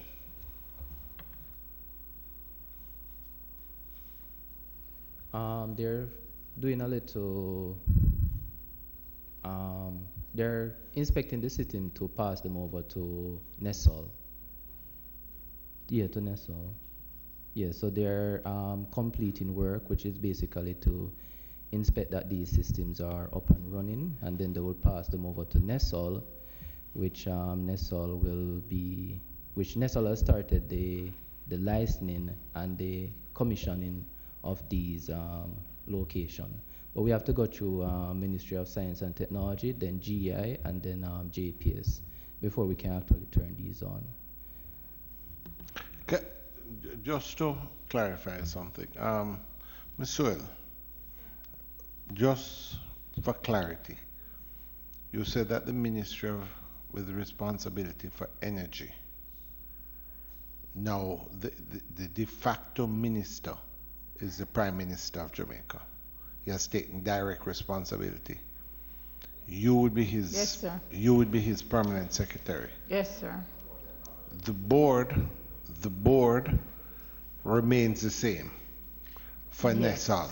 For NESOL, and the you chairman of the board, Mr. Oswald Williams, remains the same. Yes. Now, we had asked you for a report a few weeks ago. On what, sir? NESOL and the contracts. We had gotten a report that stated that Peak Energy. So this report is from OPM? Exactly. Yes. Mm-hmm. And you indicated that in that report you indicated that this project was being done by a company without a written contract. That's the information we got. Because we asked for the contract and were told. In this case, the managing director, you say, reports directly to the minister. No, sir. The managing director reports to the board chairman. Yes, but where you it made reports the point. to the minister is an executive agency. So we have a few. For example, the National Works Agency, the Land Agency. The point, they are but the point agency. I'm making here, Ms. Swell, is having given that report, you and the minister would have been fully cognizant that something was taking place in one of your agencies, which is patently irregular, if not illegal. Have steps not been taken to deal with that? Well, Chairman, the things are unfolding, and I am new to the portfolio. And I was not even, remember, I was not here officially the last time. I just peeked in because we were waiting to come in. We got requests from you, we responded, and as we go through these matters, things unfold. But with due respect, something as glaring as that, to have reported this, should have triggered all sorts of actions, and I make the point but that, the thing no, is, but I make the what point. can you do when it's post-action? And already, if the police... No, but my question is triggered by the point that was just made, that this process continues. They're still turning over sites and still continuing to work. Well, I am not aware that Peak is still engaged. We were not aware. And as I said earlier, things are unfolding, because I had a discussion with the board chairman. Because, I want to have as much information as possible. What I was told by the board chairman would have presided over this for the last year. Well, sir, I don't want to be preemptive. But should the board chairman be allowed to continue? Sir, I don't want to be preemptive because, again, our discussion is not written. And I don't want my interpretation of what was said to be said that that's not what is right. But I got a different impression when I spoke to the board chairman. To just in doing the research, explain to me what was the role of the board in this matter. And I got a totally different understanding. But let the board chairman speak for himself. Because Chairman, I just wanted to... Well, I think... I just want to add that Peak, we're no longer in engagement with Peak. They have to turn over all the work that has been done. Or when was this directive given? We gave them that, we're in September last month, August. So they have to turn over all locations to us. So we're in that's the process that we're in now. They're turning over all locations to NESOL. Yeah. Why? I think everyone is asking why. If you were working for a year and more and was happy with the contractor, despite the contract that we're inquiring, why? Because they have completed all that we had engaged them to do. No, hold on. So let me... Is it that more assessment that was done? I was trying to, is it because the issue is now public? Well, Peak was engaged for the installation of 19 locations, and they have completed all 19. Oh, so you're just saying no. So you're really saying they've got no new ones subsequently? No. That's the point. Not necessarily, but... So you have another contractor. Are there additional sites that are going to be rolled out? We have additional sites that we wanted to complete it, but... And who is assessing those? No, we have completed the assessment for all of those. All right, and have you engaged contractor or a contractor for those? No, not as yet. So who did the assessment? Is it NESOL that did the assessment? Well, just to add to what Member Powell had said, that when NESOL initially was engaged by USF, they never had the technical staff to do these assessments, so they would have contracted. But as Mrs. Warren had stated when she was here the last time, that she had employed an engineer who had the competence in this area to do these assessments, and that is myself. Who is going to do the installation, or is it that for these, the aspect that NESOL was doing? All right, for these locations, they have to be done within a specific guidelines, and they have to be done within standards. That is why I am responsible to ensure that these standards are met and kept. So are you the one that's going to do the installation? I will oversee the installation. Yeah, I think he's asking, just like how they had Peak. Are you putting it out to tender? Are you putting it out to contract for somebody to install them? Yes, Chairman and member, definitely, because this has to be at the stage of containment, right? And we're seeking to ensure that whatever it is... At this stage of containment. So you're trying to cauterize the bleeding. Well, right where we are now. You're exactly. trying to cauterize the bleeding. I believe we would have to. Hence why Peak has been asked to hand over I don't know what the discussions were in relation to Peak, but from where we sit, and we have seen that clearly there are some weaknesses. So what we have sought to do is to ensure that we're in full compliance with whatever the requirements and the stipulations are in going forward. So Peak wasn't in full compliance before? No, well, I'm saying clearly there are some weaknesses. And we saw it also with Petrojam. Whenever issues came public is when now the agency decide now to cut ties with that contractor that they were doing work with. Mm-hmm. And I'm just trying to find out if you have more. Mm-hmm. And since they were happy in giving 19 to Peak itself, Mm-hmm. then why? Is it because... No, but I you know, can't put a personal Chairman, can I just say, Chairman, that, as I said, things are unfolding because we've done the research, we have seen the report, we have presented the report. Now that it has come to our attention, the ministry will, if needs be, insert itself to provide the proper oversight and guidance to ensure that whatever needs to be done and done properly will be done, because I have an issue in terms of even going forward with personnel and procedures. So you're I am going making to a ensure commitment. that you're going to ensure that you're covered, accountable. Whatever it takes, sir, it will be done, Whatever it because I takes. could not sit and see and not address it. No, because we are making that Madam commitment from the Pierce, ministry. Because, Chairman, if you allow me, please, because Madam Pierce, when and it's a weakness that I've seen when it comes to the public bodies, the standalone, as especially when it comes to major projects, where other entities that are not public bodies doing major projects will have to go up to PIMSEC, Ministry of Finance has to give approval and all of that. But those You're other public you're bodies, almost saying those that have the permanent sector sort of as they are accountable guided officers by a different guideline rather compared to the public bodies Yes. who have just the boards. The boards. And in some cases where the boards are not as stringent as, say, the permanent sectors where we seem to be but having the problem. there's that additional oversight with the PIMSEC and the Ministry of Finance oversight on these major projects.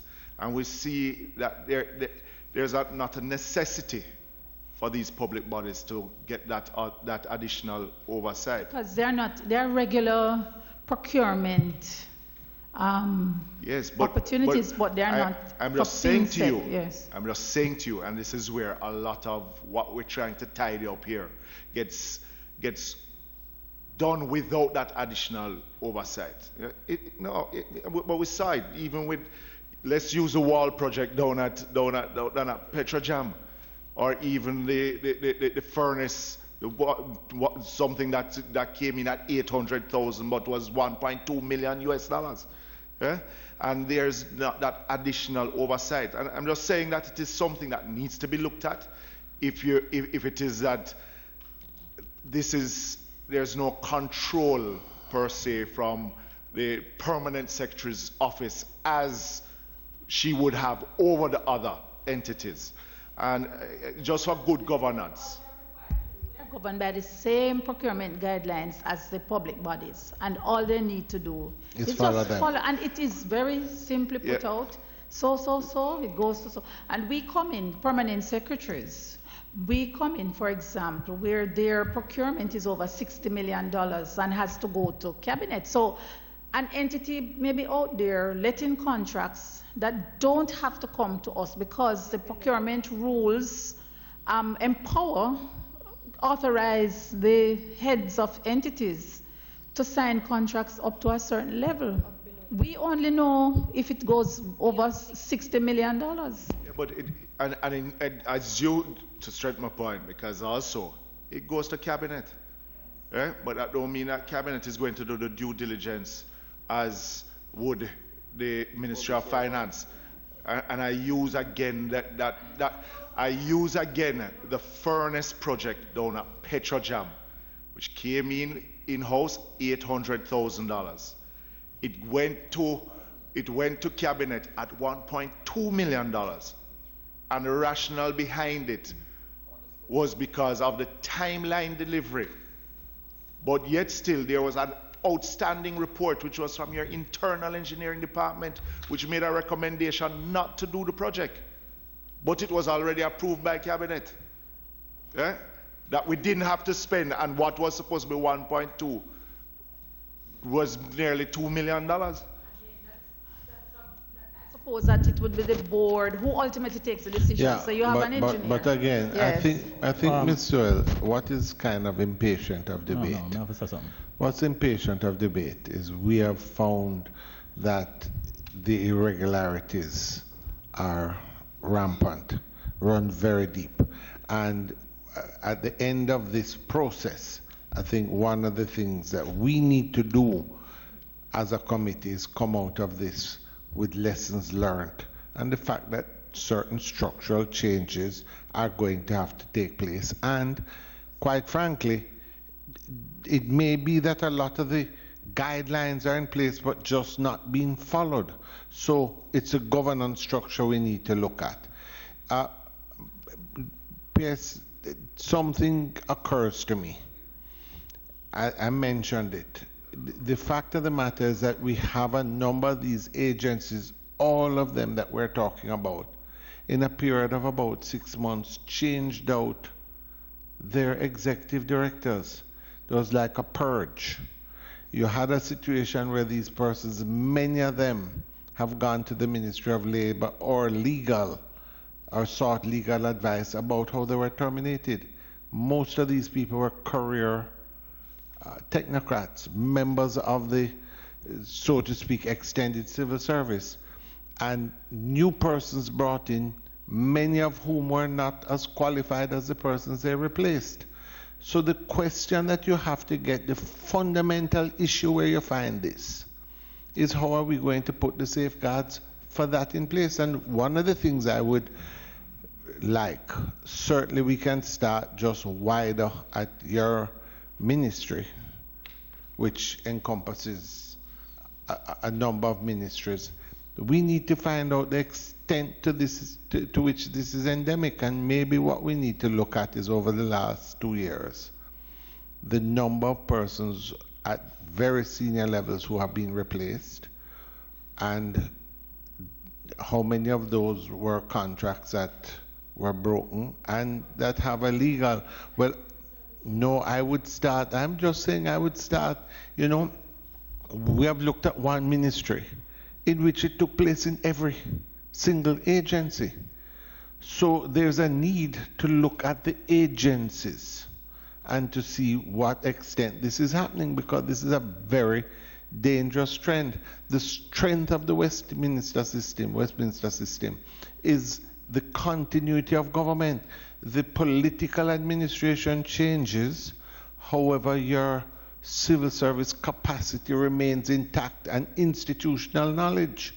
What we have here is a total breakdown of institutional knowledge, where persons were put into managed jobs where they just had obviously no clue as to what basic government guidelines for procedures of procurement. They either didn't know them or totally disregarded them. And it goes back to the fundamental issue that those that were there before did not have this problem, and the extent to which now you have got to safeguard going forward. So I'm just saying, members, there's going to have to be some look wider into the public bodies across the length and breadth to those who have been separated and the causes thereof, because this may just be the tip of the iceberg. That would be outside of my remit, so I'd suggest that... That would be the Cabinet Secretary yes, and sir. the Ministry Yes, of sir. Finance, Ms. Morrison. Mr. Chair, Mr. Chair, just two quick things. In the clarification that Member Phillips was seeking about the approval by what's the company name? Peak.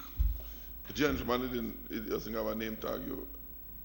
You came on the project last year, so you had no idea of the approvals contract. You came on for that project, the one that came from Universal, the Capside project. Yeah, I came on for the installation. For the installation, so you were new. Okay. So how you knew about the job? Well, I had done work experience with the company, and with which company? Nessol. Okay. Yes, and while my engagement there, I had query about any opportunities because I realized then that they weren't doing projects that were renewable projects and energy strategies, and I know they had changed in 2015 to add these. So I had inquiry. And you did well while you were on the work experience project. You came in, what, you're trained in that area? Electrical installation? Yes, electrical engineering, with a focus on power generation. Okay, so you went there for work experience and then came on board after? Yes, okay. yes. Congratulations for your good performance while you were there. Thank you. To be taken on board, yeah. One other question. Just don't let them send you on leave. For 10 months. Take leave every year, otherwise you might be sent off. For 10 months. Thank you for your advice, member. Okay. Pleasure. I have a question. It's really for the PS. I'll just posit it. She's coming. It's on Petrojam, Chair. Maybe I should defer it until she comes. Yeah, I'll defer it when she comes back. That's all. Yes, thank you, Chair. Just want to follow up as it relates. You said that you had severed ties with Peak Energy Solution. No, what I'm saying is that there are no new undertakings currently. Yes. So that is why I made mention of the word I stated containment, because.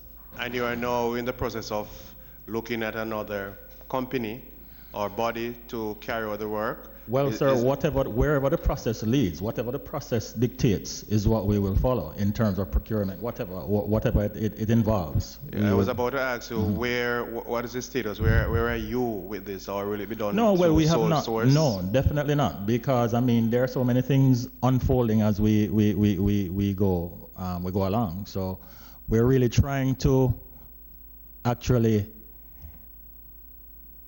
have a comprehensive understanding of what is outstanding to be done, and where there are weaknesses to kind of try and correct those, plug what needs to be plugged properly, and then to proceed with a stick-to-itiveness to the stipulated procedures and guidelines.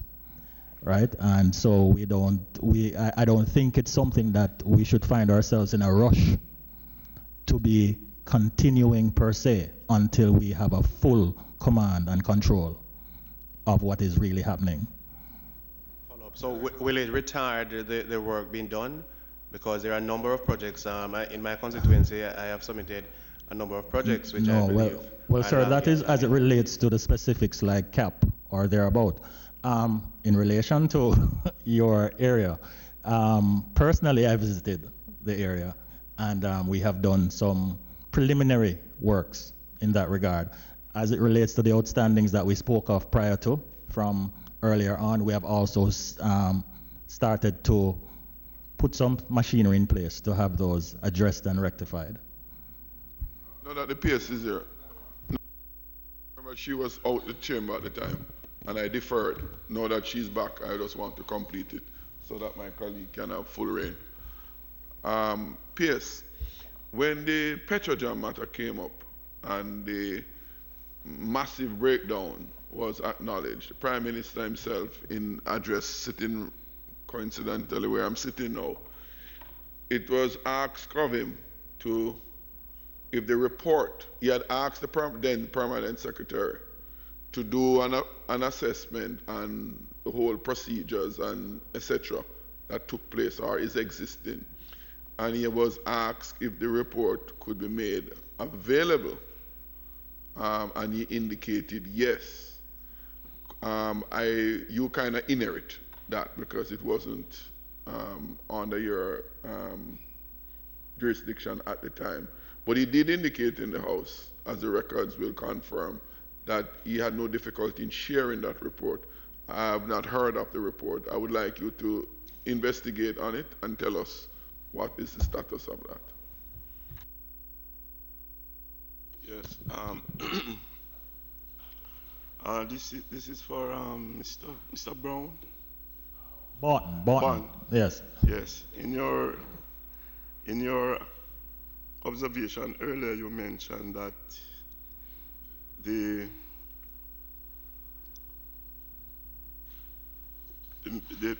methods that was used to engage peak solutions was unprecedented. Right. But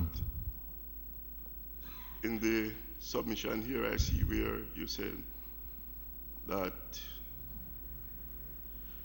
peak solution was engaged through the method of sole sourcing, and the same method was used for pole line jobs. Could you explain? No, I didn't assert a position on the mechanism, because I didn't assert a position on the mechanism of sourcing or engaging peak. What I'm saying is that I sought to give some clarity in relation to whatever information we were able to fudge out from records. Could you explain what are the engagement in terms of your contractual arrangement and so on? When you do pole lines, could you explain how you... Well, certainly if it falls below the threshold, the established threshold from the government, then you could indeed engage in sole sourcing. And you have to have a written contract, definitely. It is key.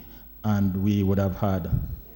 But are there cases where you do purchasing of materials and so on, and then you just engage the service of persons to put in the lines and installation of wires and so, but you would have purchased the materials from your company and just engage the service of persons to put in the lines and so. In those instances, if so, do you have a written contract with those individuals? Yes, man. No, where material is concerned, we do a forecast as best as possible to determine what the needs are. These are electric poles you're talking about, no? Yes, he's talking about pole lines, right. Yeah. So we would have done and followed through with our procurement procedures accordingly. In relation to the awarding of contracts, it would follow the same stipulated guidelines as to whether or not it falls below the threshold. Then you... no, we didn't say it was a... Could you repeat that? Yes, yes. That's the an important threshold, point. sir, is not a criterion to determine whether you use sole source or not. There are stipulations, and when you're using sole source, you're required to justify it. So if you have proprietary rights, yes. If this person, if like it's a follow-on contract, say, etc., etc. So to say that because it is below the threshold you use, it's not correct. And especially with a company that got 19 contracts. If I may, before I was cut off, I did not say that was the basis. Yes. But I was asked how we proceed. Yeah. And I'm explaining how we proceed. Yeah, and it's almost two separate issues. One is cap, and the other one is pole line. Exactly. Yeah, but we are dealing with the matter of the engagement. No. Remember, I think where there's a little misunderstanding. CAP really dealt with community access points. He's speaking more, you're talking about pole line electrification. Yeah, but it's a different projects. I'm referring to the report that I have. Yeah. And a comparison was drawn between the engagement of peak as it relates to the capsize. Mm-hmm. And a comparison was drawn with how NESAL operates while they do electrical pole line, and that is what I want to sort of open up. Right. And so one form, as I stated, would have been on that basis. If it is above the threshold, then they do their But you come back with the same thing, and I think the PS just rebut a while ago. That is not criteria. Sir Chairman, if I understand the question, he's asking what obtains, and so that is what I'm trying to respond to.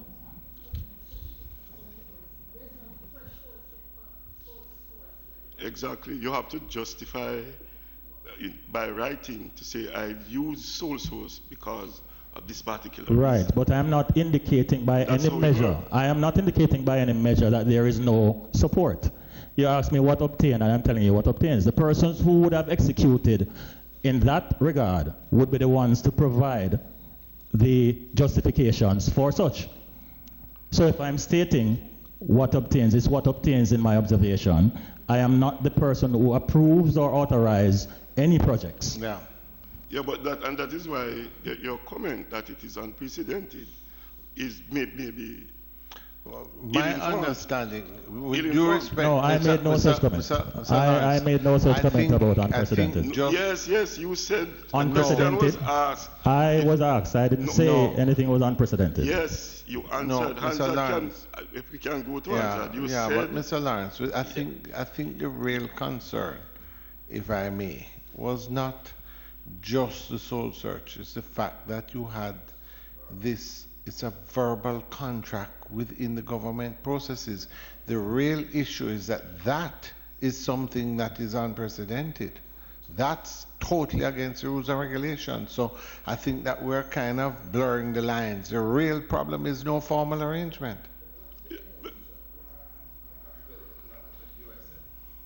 That's between NESOL and USF. So, Chairman, if I could just let me just follow and then through have now, this member Phillips. And again, going back to the report, we can wrap up. And I really want to wrap up in relation to both agencies. So Pierce, we got in your response to us the name and director of Peak Energy Solution, and it is one person, Mr. Constantine Gordon. So he's the sole shareholder and the sole director. That's the information we got, sir. All right.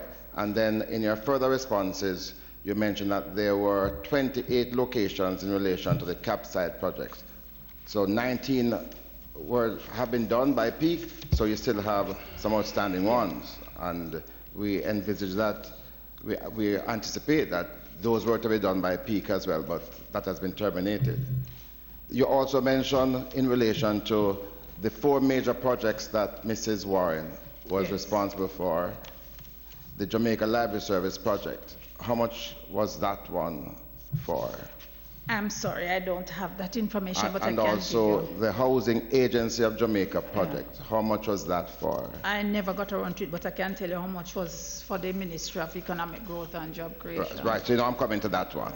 Ministry of Economic Growth and Job Creation. How much was that for? 4-point-something million. I have the documents here. All right, so if we could get the details in relation to those. Yes. And USF, who is your ministry? We know energy is with OPM.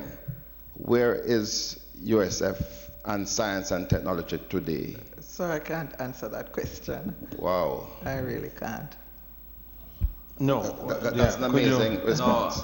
Science and technology, and the Prime Minister is providing oversight. All right, Chairman, this is fundamental. Yeah, so you're saying it's for the whole ministry has been relocated? Because earlier, Pierce, you were clear that energy is with OPM and the PM is the minister. Yes. So for science and technology, who is the minister today? The Prime Minister. So you are now aware. Okay, sir. Secondly, so everything has been removed to OPM. No, it's not at OPM. Science and technology, not at OPM. So who, but the minister you see, it remains as a ministry, as science and technology.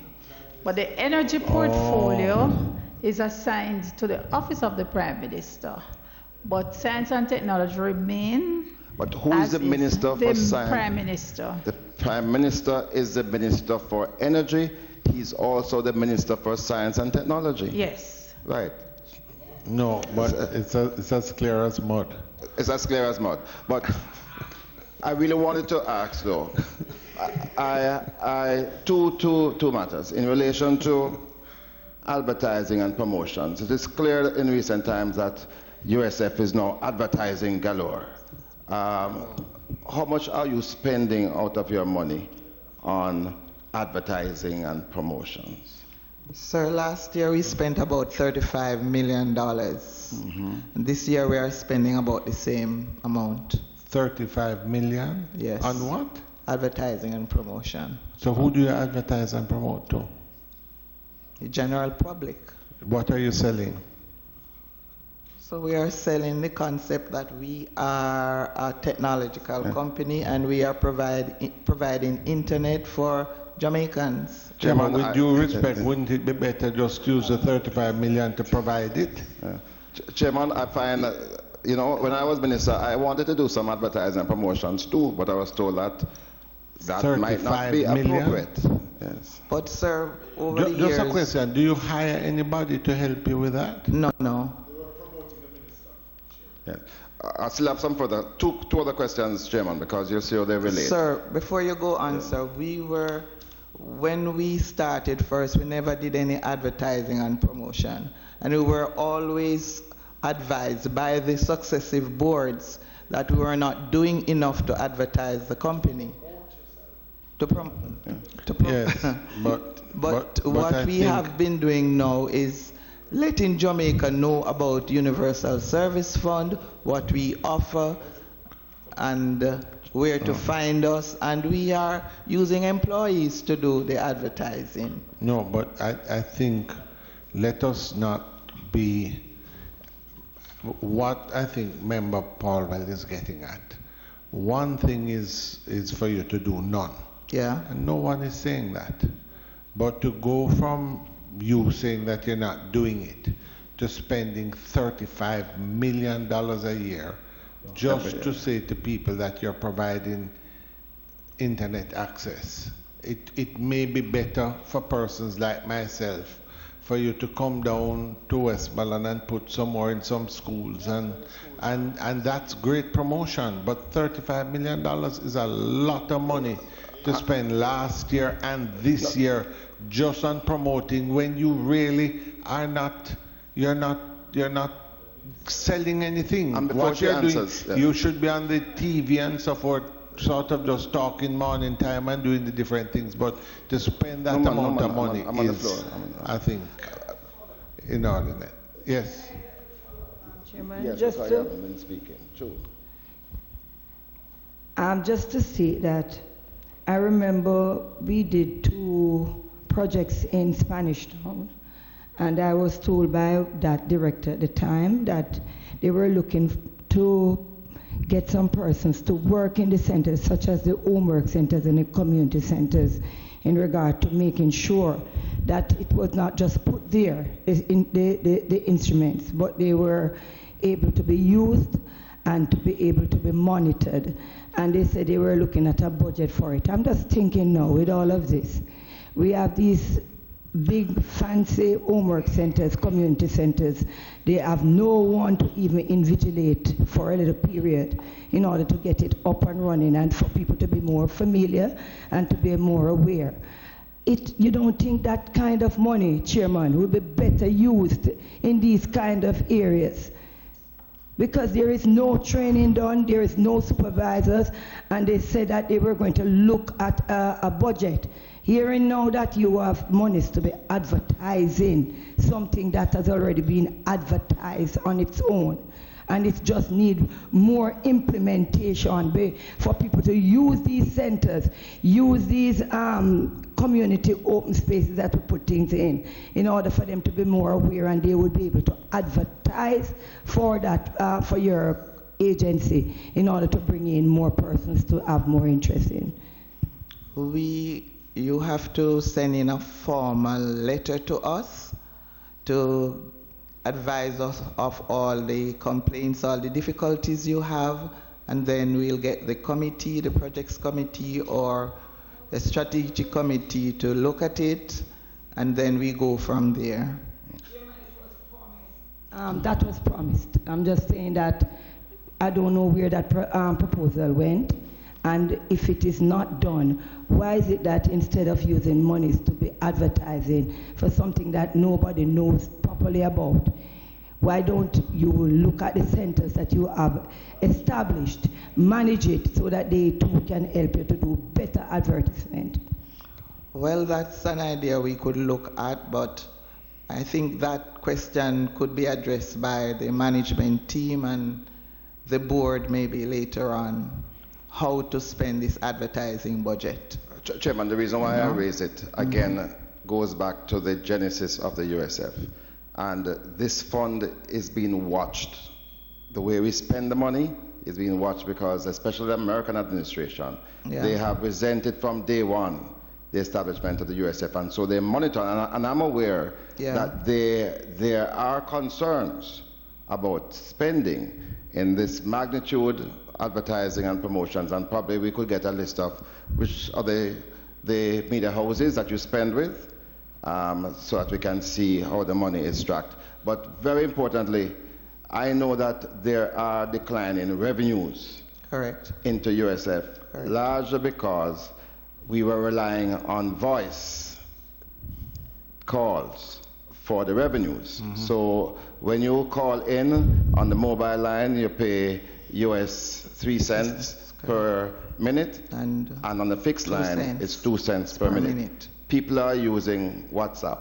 People are no longer using your regular lines to make calls. So we anticipate, and a warning was issued to the government 2 years ago about this, because your revenues now must be declining. What do you earn per annum now? We are very concerned about our declining revenues.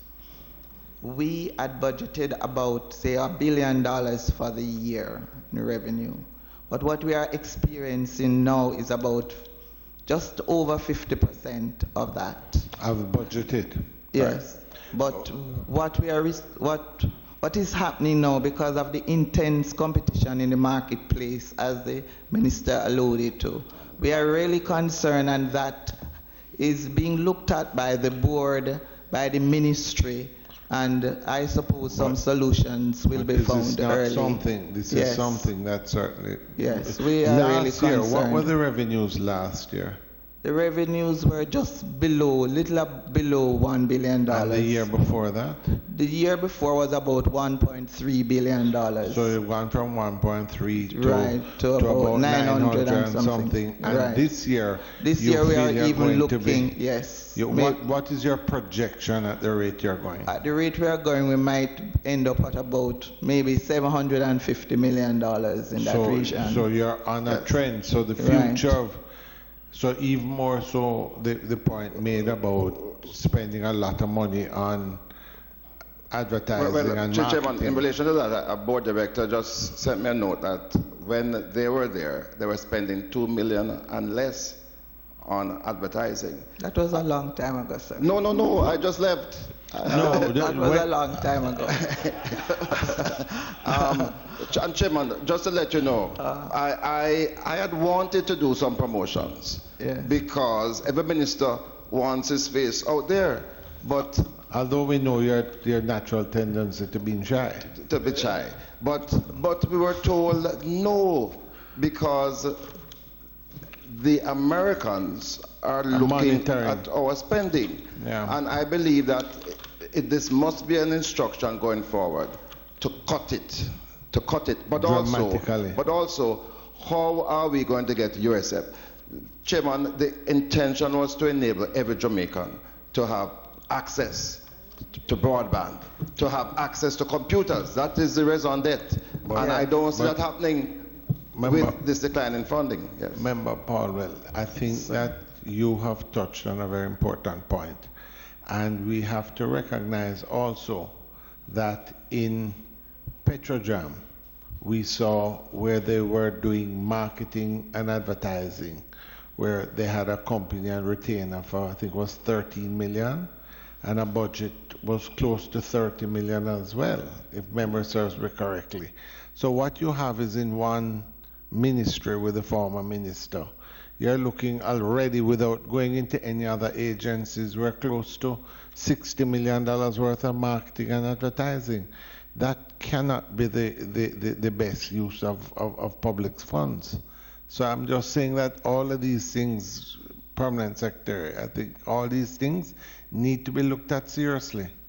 It's really, quite frankly, sitting here without any other justification, it is quite frankly a waste of public resources. Pardon? I'd said before it was clear as mud, but let me just try and hold on a second. You are the permanent secretary of which ministry? No, not just energy, but you are the permanent secretary of OPM. All right. There's also a ministry of economic growth and job creation. Who is permanent secretary there? She. That's you. All right. So you are OPM and economic growth and job creation. So energy falls under OPM with the Prime Minister. And technology and science fall in economic growth.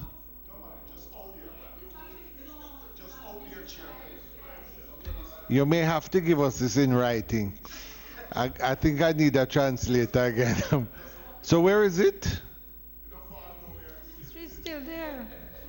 The ministry has not moved. Oh, so the ministry, but the minister is who? Prime Minister. Chairman, at the ministry, we dealt with a lot of cloud computing. We have a permanent secretary for science and technology who was unavoidably absent this morning. So, and yes, I'm acting for her here. He is representing her. Representing here. So we are on the same level here. So it's hearing you, sir. Yes, so we do have a permanent secretary. Pardon? We do have a permanent secretary in place. I would love to see when you all have a meeting. I can't figure out who reports to who, but it is a bit confusing, and I do think that this needs to be tidied up as quickly as possible. One last time, hold on. No, because I take it, members, you're all clear? Am I the only one that's not quite? Chairman, I have, at the start of the meeting, I focused on the role of OPM, energy, and S&T. This is not the way to run a country. It cannot continue for much longer. It really is quite disheartening. All right, members. Member Phillips. Yeah, Chair, just coming back to the report that was sent to us August 10th, having to do with an appendix number 1, read some outstanding projects from 2015. And I just want to just get some clarity.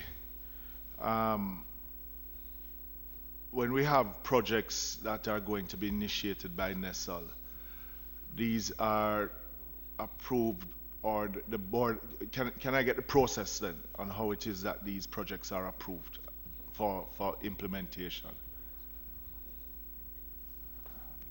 I don't believe I'll be able to substantively state because I've not been privy in my substantive post, right? But you have not been privy to the information, right? Yes. Right. Okay. Right. And not been at the board meetings either, you know. But a directive would come from the board to the chief technical engineer on the projects to be rolled out. Right, exactly so. And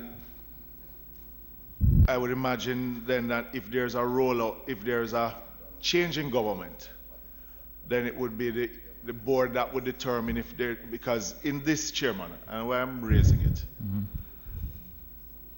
I asked the question of the projects that were not completed prior to the February 2016.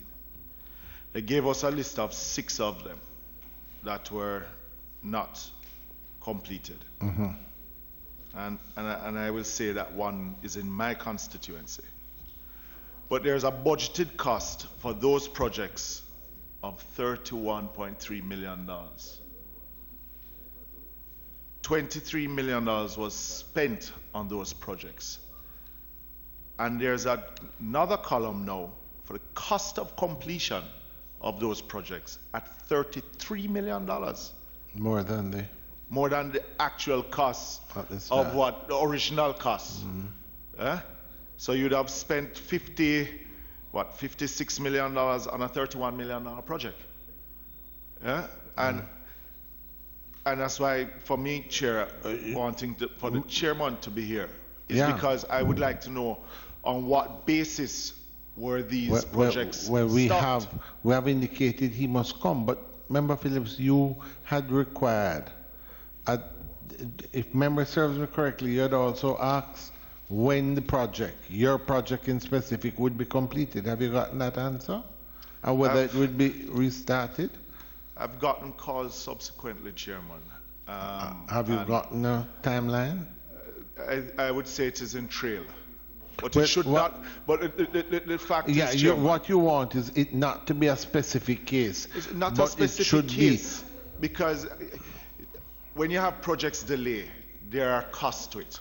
Absolutely. But I'm very much interested in why it is that these projects would have started, monies would have been spent, and then they put into abeyance. And then put into abeyance. And then in the previous minister's constituency, you do 14 projects over the period. Yeah, you had indicated that. So, you know.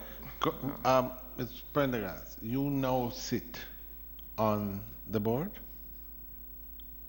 Yes, I would now sit on the board as a acting MD. As acting MD.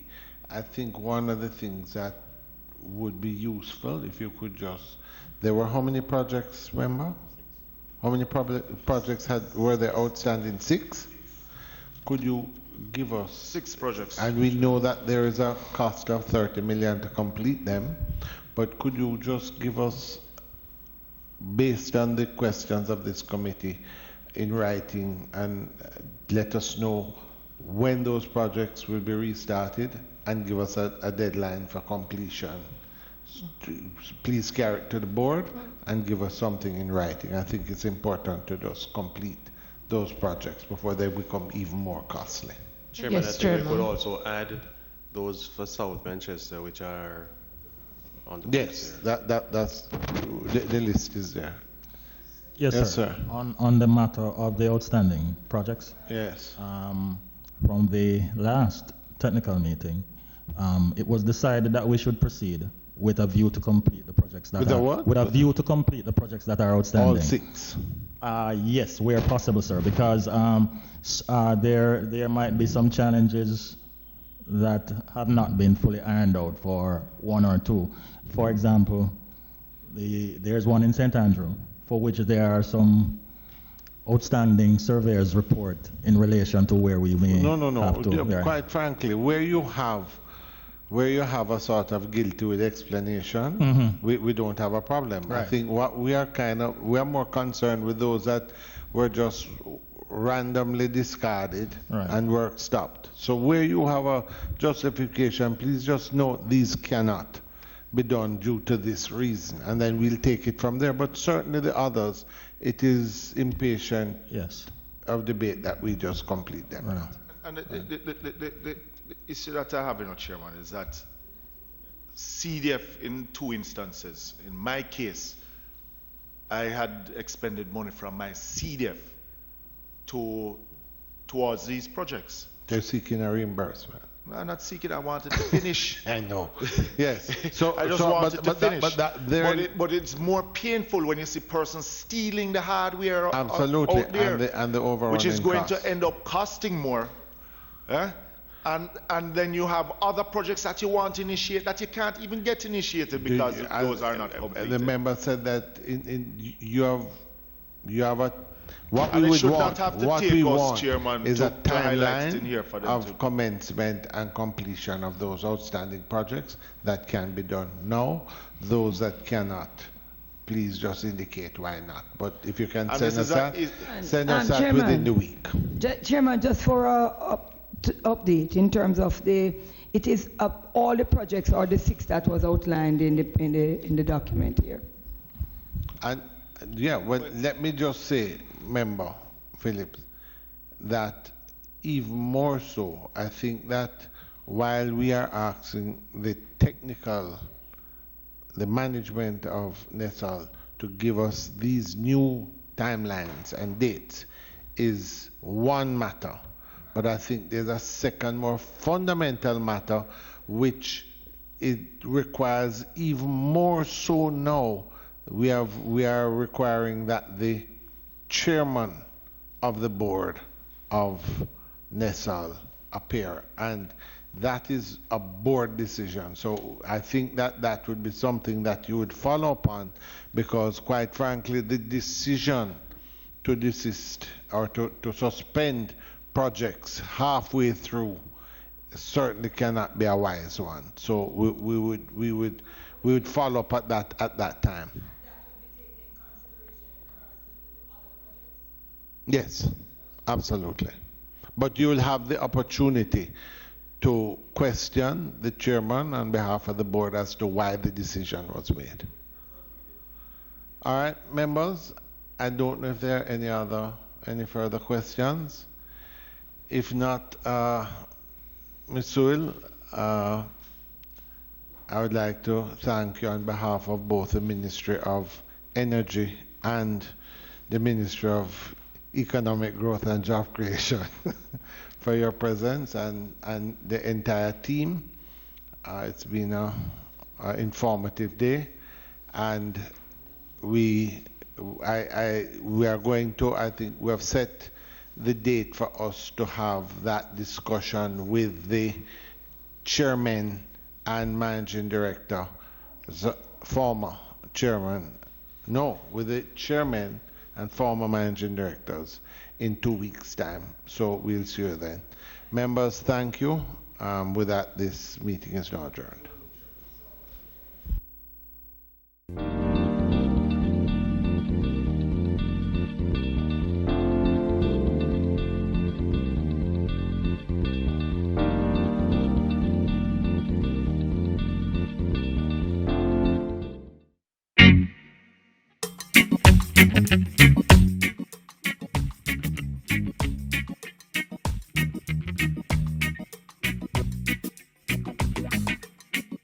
Keep we island clean, so clean, from the peaks to the beaches.